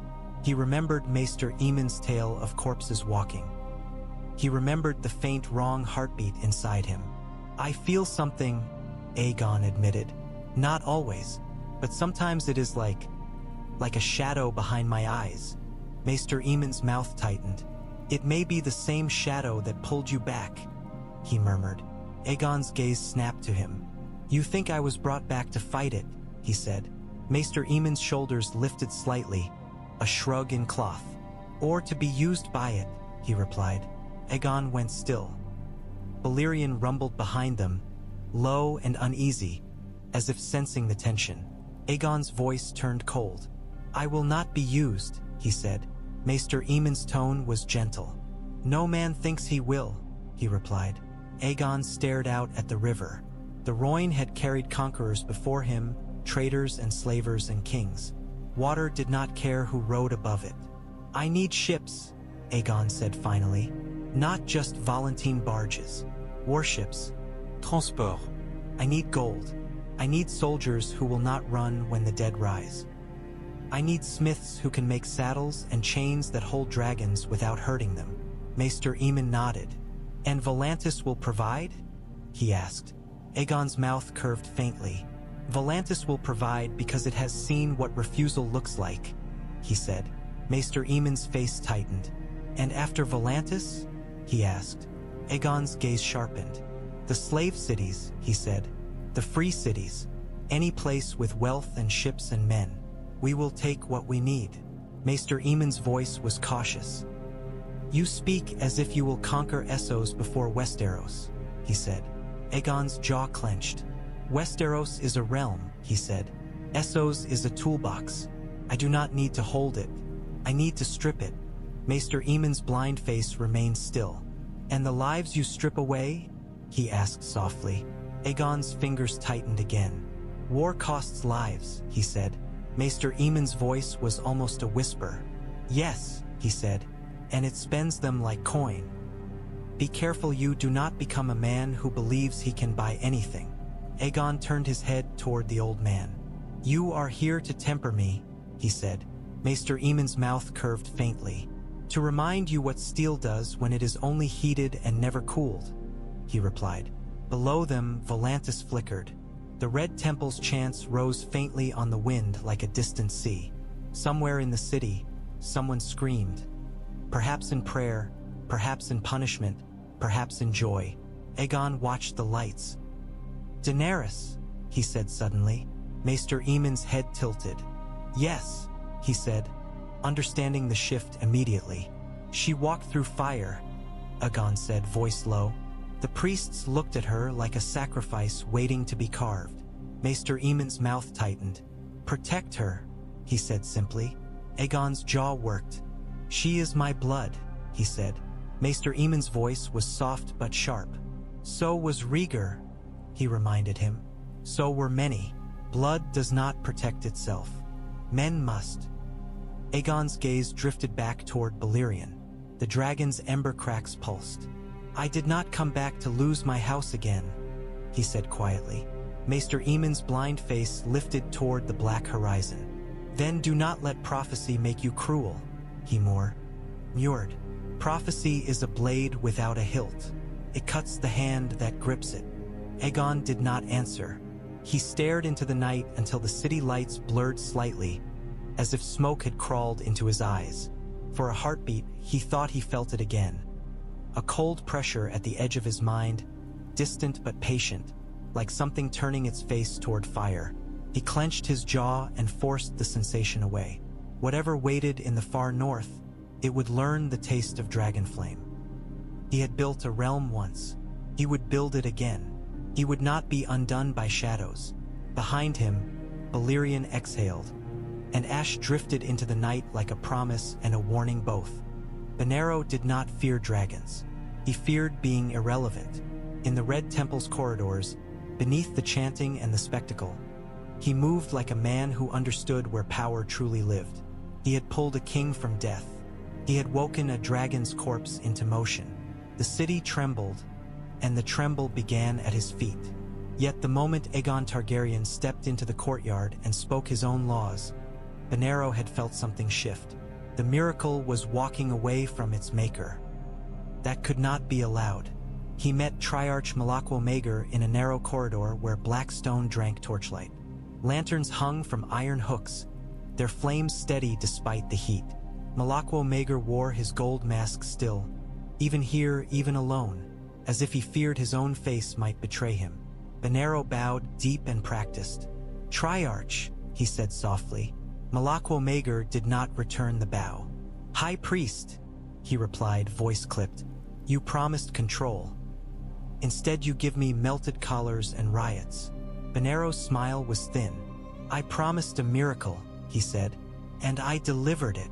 Malakwo Maegor's masked head tilted. You delivered a conqueror, he corrected. There is a difference. Benero folded his hands. A conqueror can be guided, he said. Malakwo Maegor's voice hardened. Not that one, he said. He speaks as if Volantis exists to serve him. Benero's eyes glittered. Does it not? He asked gently.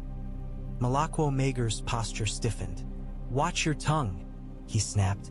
Benero's smile did not change.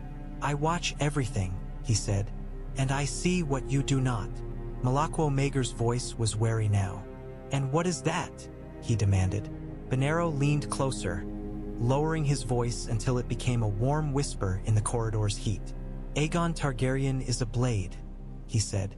Sharp, ancient, hungry, but even the sharpest blade can be held by the right hand.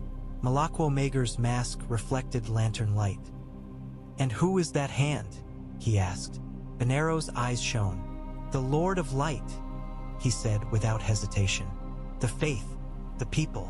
Malakwo Maegor made a harsh sound. You mean you, he said. Benero did not deny it.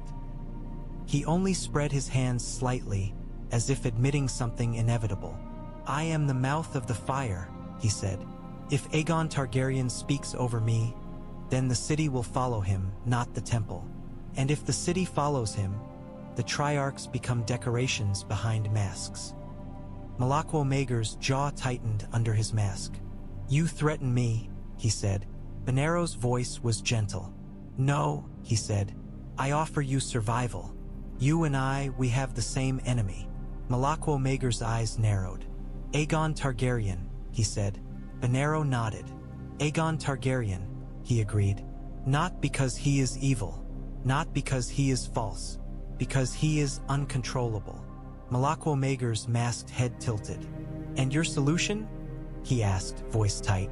Benero's smile sharpened. Prophecy, he said. Malakwo Maegor's voice dripped contempt.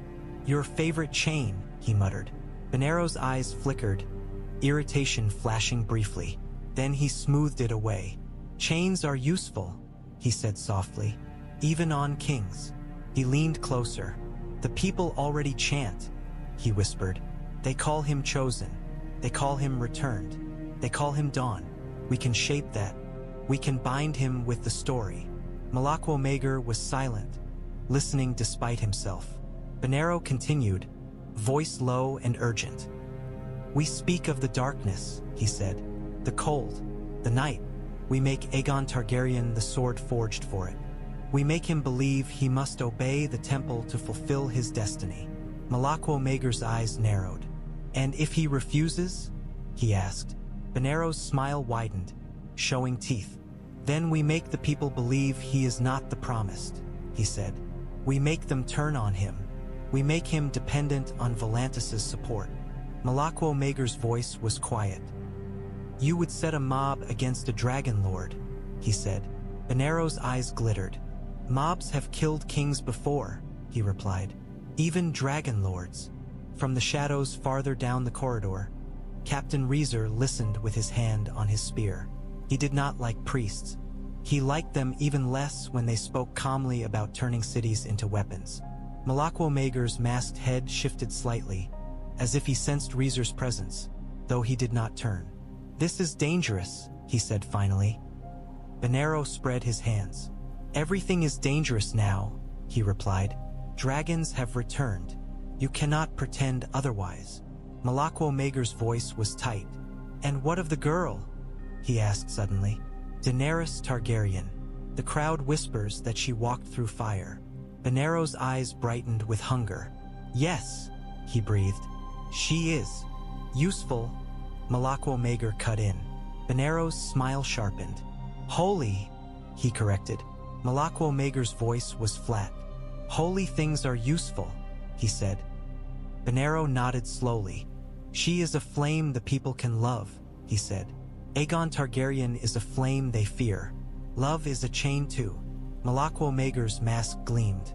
You would pit them, he murmured. Benero's eyes glittered. Not openly, he said. Not yet. But if Aegon Targaryen refuses to be guided, then perhaps the dawn chooses another. A low dragon rumble vibrated the corridor stone, as if the temple itself had growled. Malakwo Mager stiffened. He hears, he whispered.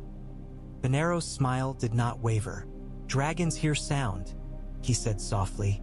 They do not hear plans. Captain Reeser's grip tightened on his spear. Benero bowed again, deeper. Triarch, he murmured. We stand at the edge of a new world.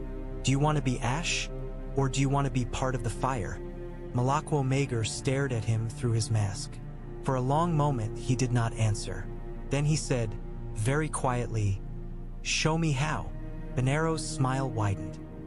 In the shadows, Captain Reeser felt his stomach twist. He had chosen the right master too late before. He would not make the same mistake again. He began to reconsider which master, in this city of chains and pro, Fisi, would keep him alive when the fire finally decided what to burn. Poison did not announce itself. It moved like prayer, quiet, practiced, hidden in the folds of routine. The Red Temple serving hall was crowded with the ordinary business of feeding powerful men. Slaves moved with trays of bread and roasted meat, heads bowed. Priests murmured blessings, eyes shining.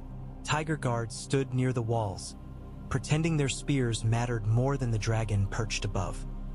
Aegon Targaryen sat at a long table with Captain Reeser and a handful of Volantene shipmasters and smiths.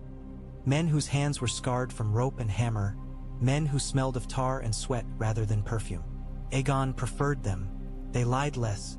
Maester Aemon Targaryen sat a short distance away, eating slowly, listening. His blind eyes seemed unfocused, yet his head turned subtly whenever voices shifted. He looked like an old dog that still knew the sound of danger.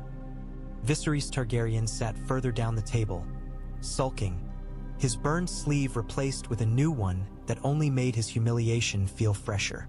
He drank too fast, as if wine could wash shame away. Daenerys Targaryen arrived late, carrying her hatchling wrapped in a cloth like a secret. She had been in the nursery watching Nyra feed the others, learning the way their small mouths snapped at meat, learning which hiss meant irritation and which meant hunger. As she stepped into the hall, her hatchling lifted its head and made a low sound, almost a growl too deep for its tiny body. Daenerys paused, frowning. Across the table, a servant moved behind Aegon Targaryen's chair, carrying a pitcher of dark wine. The servant's head was bowed, face half hidden by a cloth wrap. He poured with careful precision, the stream of wine steady. Then his hand flicked. Something small and glassy fell into Aegon's cup. So fast it might have been a drop of ink.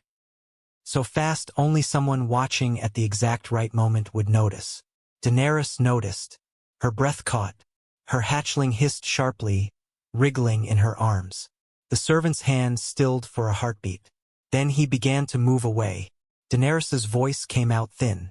"Aegon," she whispered. Aegon Targaryen's head turned slightly, eyes narrowing, already alert to the change in the room's rhythm. The servant's pace quickened. Maester Aemon Targaryen's head snapped toward the sound of hurried footsteps. "Stop him," he barked. Tiger guards reacted a heartbeat too late, hands going to sword hilts. The servant lunged toward a side door, faster than any bowed slave had a right to be. He shoved through bodies, knocking a priest aside. The priest cried out, startled, falling against the table. Daenerys's hatchling erupted into motion. It wriggled free of the cloth, wings flaring awkwardly, and let out a piercing shriek. A thin flare of fire spat from its mouth. Not enough to burn, but enough to shock. Flame licked the air, and people screamed, flinching back. Aegon moved. He did not leap up like a startled man. He surged forward like a predator. In 2 strides he closed the distance and seized the servant's wrist mid-run, fingers clamping down with crushing force. The servant twisted impossibly fast. A blade flashed, small, dark, hidden in the sleeve, stabbed toward Aegon's ribs. Aegon shifted just enough that the blade scraped his cloak instead of flesh. He slammed his forearm into the servant's throat, driving him backward into the stone wall. The servant did not choke like a normal man. He did not flail. He moved with calm, efficient violence, bringing the blade up again. Captain Rhysr drew his sword and lunged, but the servant spun, using Aegon's grip as leverage to slip sideways with unnatural grace. The blade slashed at Rhysr's arm, opening skin in a clean line. Blood spattered the floor. Rhysr cursed, staggering back. Aegon's eyes were cold. He tightened his grip on the servant's wrist until bone cracked. The servant's face did not change. He simply dropped the blade, caught it with his other hand, and tried to drive it into Aegon's throat. Maester Aemon's voice cut through the chaos. "Not a common killer," he shouted. Daenerys clutched her hatchling, heart hammering. She stared at the servant's eyes, calm, empty, almost bored. Not fear, not rage, just purpose. Aegon twisted the servant's arm sharply. The blade fell and clattered on stone. Then Aegon drove his knee into the servant's stomach, hard enough to fold a man in half. The servant only grunted, barely. Aegon slammed him against the wall again and pressed his forearm across his throat, pinning him. "Who sent you?" Aegon demanded, voice low and deadly. The servant's eyes met his. For a heartbeat, Daenerys thought she saw something like amusement. Then the servant's mouth moved, and his tongue bit down. Aegon's eyes widened a fraction. He grabbed at the servant's jaw, forcing it open, but it was too late. The servant convulsed once, then stilled, poison already doing its work. Aegon held him there for a heartbeat longer, as if unwilling to accept that even in victory he had been denied answers. Then he let the body slump to the floor. The hall was silent except for ragged breathing and the soft crackle of torches. Daenerys's hatchling hissed, eyes fixed on the dead man. Maester Aemon Targaryen rose slowly, face grim. "That was no Volantine knife," he murmured. Captain Rhysr clutched his bleeding arm, staring at the corpse. "Then who?" he rasped. Maester Aemon's blind face turned toward the sea, as if he could smell distant salt. "Bravos," he said quietly. "Or someone with Bravosi coin." Benero pushed forward, eyes wide with outrage and theatrical grief. "Sacrilege," he hissed. "To spill blood in the temple." Aegon's gaze snapped to him. "Your temple did not stop him," he said coldly. "Your god did not warn you." Benero's mouth opened, then closed. Aegon turned toward Daenerys. She stood frozen, clutching her hatchling, eyes wide. Her voice came out small. "He put something in your cup," she whispered. Aegon's gaze softened a fraction. "You saw," he said. Daenerys nodded, throat tight. Aegon's jaw clenched. He reached for the cup. The wine surface was still innocent. He tipped it over onto the stone. Dark liquid spilled, staining. A faint chemical smell rose, sharp and wrong. Captain Reeser exhaled shakily. "They will come again," he said. Aegon's expression was calm, but his eyes were hard. "Let them," he replied. Maester Aemon's voice was low. "Knives are easier than armies," he warned.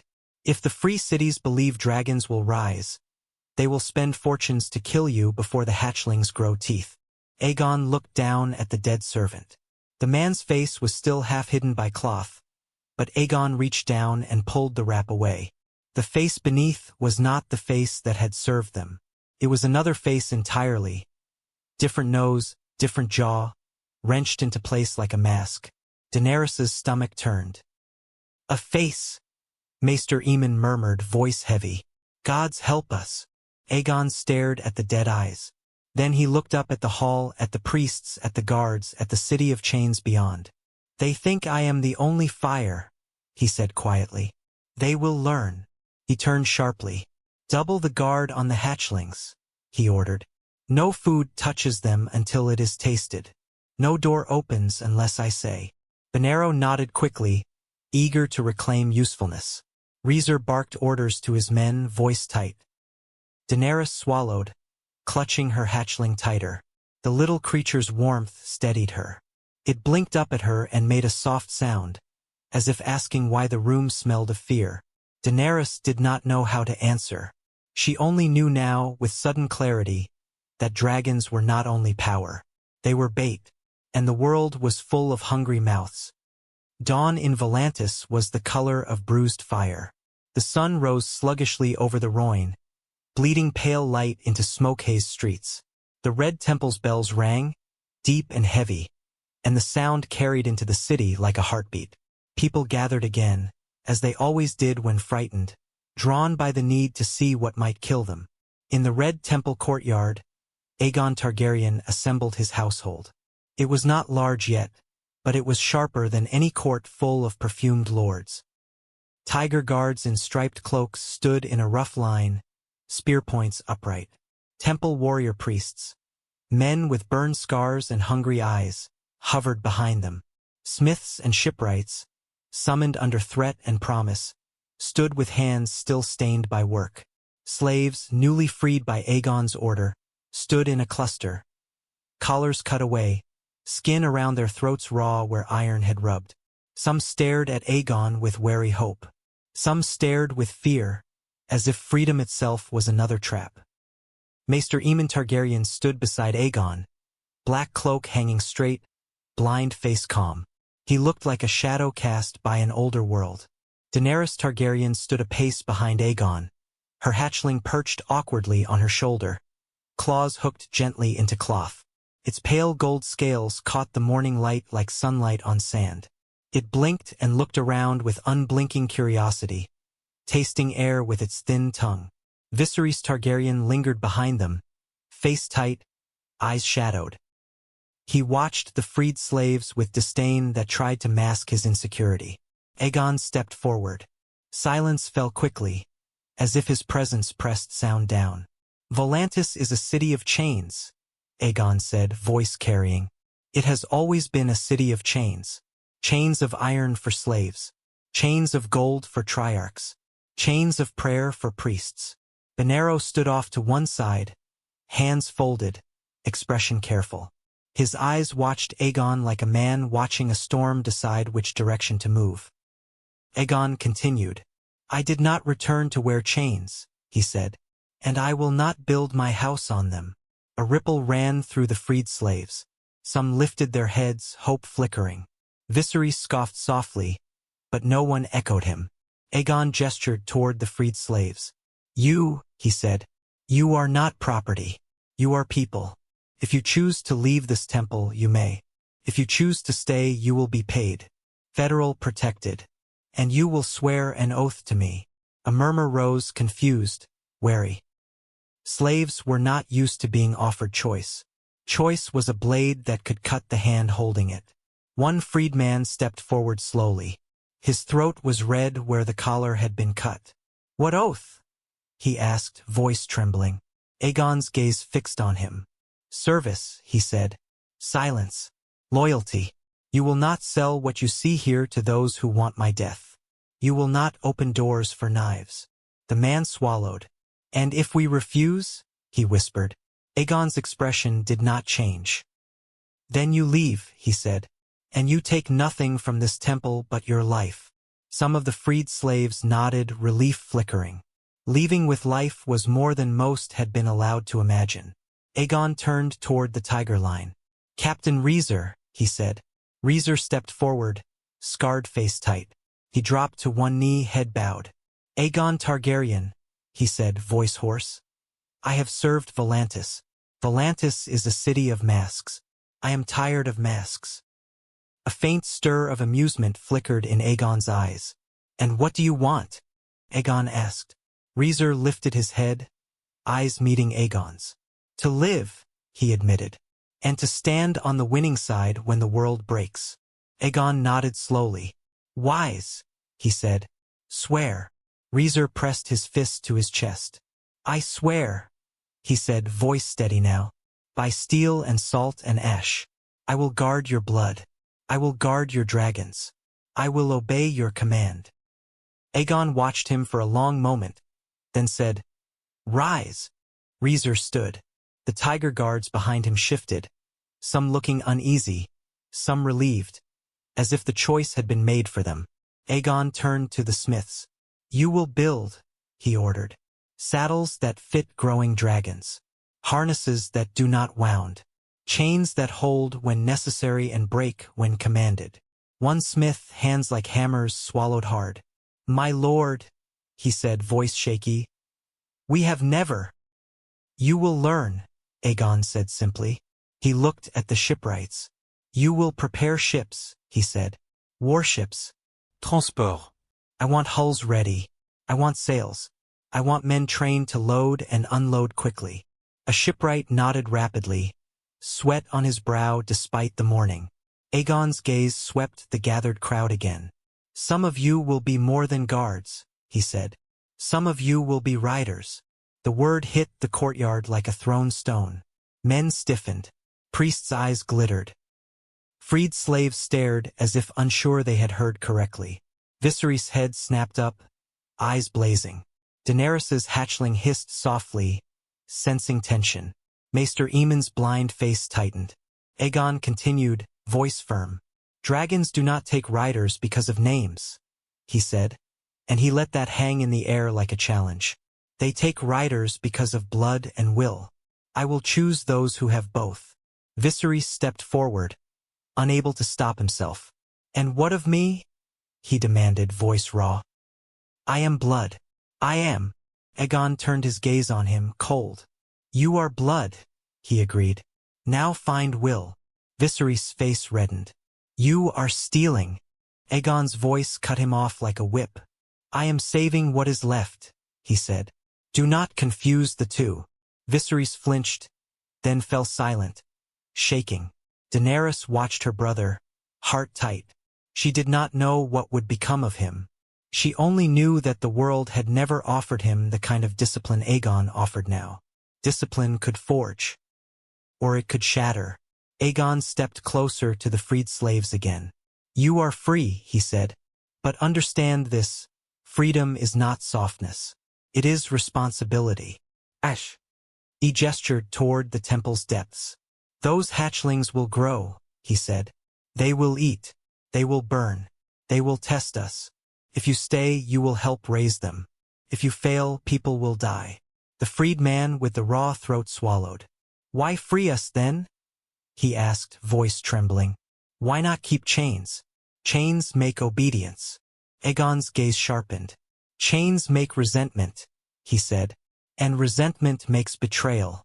I will not feed dragons with betrayal. Maester Aemon's mouth tightened. Approval and worry tangled. Benero watched, eyes glittering, and Daenerys could not tell whether the priest hated the words or loved the spectacle they made. Aegon lifted his hand, palm out, and his voice carried one last time. This is my house now, he said. A house of ash and oath. Those who stand with me will be protected. Those who stand against me will be burned. The morning haze shifted, and above the courtyard wall, Balerion's shadow moved. The dragon's vast head lowered slightly, ember eye visible between broken stone, watching the gathering like a judge. The crowd beyond the gates roared again, sound bleeding into the courtyard. Fear and awe and hunger mixed into one noise. Daenerys felt her hatchling's claws tighten gently against her shoulder, as if claiming her again. She looked at the freed slaves' raw throats and wondered what kind of house could be built out of fire and choice. Aegon Targaryen turned his face toward the city beyond, toward the river, toward the world. Prepare, he said quietly, and Volantis, city of chains, began to prepare for war under the watch of a dead dragon's eye. Night fell again, heavy and thick, and Volantis came to the edge of its own fear. Aegon Targaryen chose to show the city what it had invited. Not in a council chamber behind masks, not in whispers beneath temple stone. In the sky, Balerion the Black Dread launched from the Red Temple's upper ruin with a crash of heat and broken stone. The air over Volantis trembled as if the city itself flinched. Lanterns swung wildly on chains. Dogs howled. Men fell to their knees in the streets. Whether in prayer or terror no longer mattered. Aegon rode at the dragon's neck, hands gripping ridges he remembered from another life. Behind him, Daenerys Targaryen was strapped tight, her hatchling clinging stubbornly to her shoulder like a living ornament. Further back, Viserys Targaryen was secured with straps that made him look like cargo rather than king. His face was pale with anger and fear, eyes hard as he stared down at the city that would not kneel to him yet knelt to the shadow he rode. Volantis sprawled beneath them, a river city wrapped in smoke and lanternlight, a maze of bridges and markets and manses. The black walls cut through it like a scar. Beyond the walls, the poorer districts flickered with smaller fires. The Rhoyne reflected the dragon's shadow in shattered pieces. Aegon guided Balerion in a slow circle, low enough that the heat from the dragon's body made people's faces glow and their torches sputter. He wanted them to see, to smell, to feel the old terror return. He heard it rising from below, the roar of a crowd that did not know whether it was cheering or screaming. Fire! Some shouted. Dawn! Cried others. Dragon! Whispered slaves, mouths open, eyes shining with dangerous hope. Daenerys clung to the strap, heart hammering. The city looked different from the sky, less like a trap, more like something fragile that could be crushed under a single wing beat. She saw slave pens like dark patches. She saw grand manses with courtyards full of fountains. She saw lines of tiger guards bracing themselves, spears useless against the air. Her hatchling lifted its head and hissed, tasting the wind, tasting the smoke. Aegon's voice carried back, low and steady. Remember this, he said, not to the city but to the children behind him. This is what fear looks like. Viserys snapped, bitter. This is what theft looks like, he spat. Aegon did not turn. This is what rule looks like, he replied. Balerion rumbled beneath them. The sound was wrong, wet, heavy, as if the dragon's chest struggled to pull air through lungs that were not truly living. Aegon felt the vibration through his bones and clenched his jaw. Daenerys felt it too. The hatchling's claws tightened against her shoulder, uneasy. Aegon angled Balerion toward the river, letting the dragon pass over the water. Steam rose where the dragon's heat touched the Rhoyne's surface. The river hissed like a warning. Balerian's throat began to glow. Daenerys's breath caught. It was not the clean, molten brightness she imagined dragonfire to be. It was a pulsing red, darker, like blood lit from within. Aegon felt the dragon gather itself, the way Balerion had in life, before Harrenhal burned and kings screamed. He also felt the resistance, the strain in bone and stitched flesh, the magic that held the dragon together tightening like a rope pulled too hard. Balerion roared. The roar rolled over Volantis and into the night beyond, echoing off the black walls, scattering birds from rooftops, silencing the crowd for half a heartbeat. Then the crowd erupted again, louder, wilder. Aegon held the dragon steady, refusing to show any weakness. He would not let Volantis see the seams. But in that moment, when the roar died and the city's noise rushed back in, Aegon felt the cold again.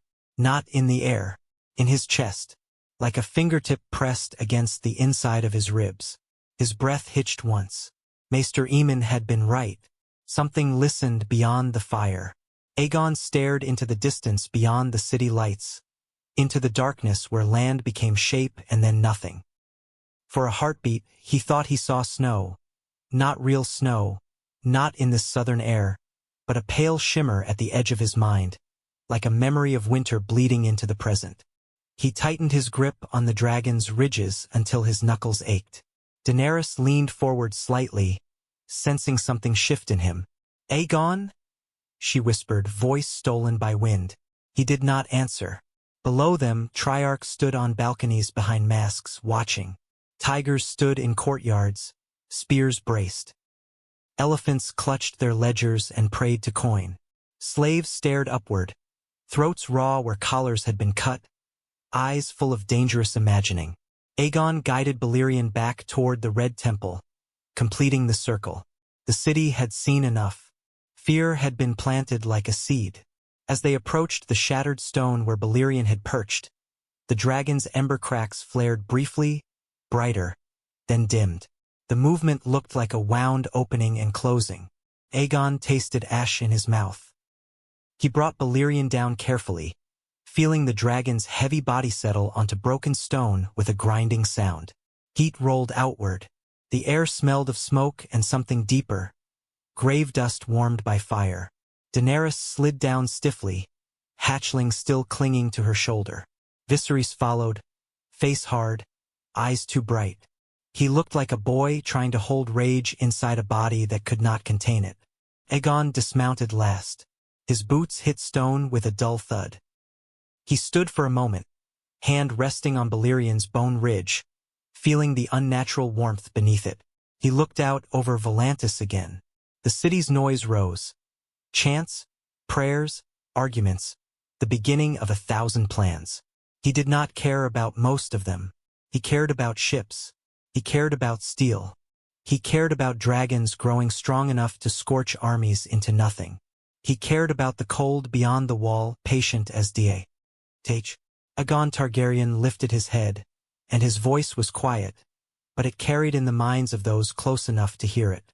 "Now," he said, "we begin."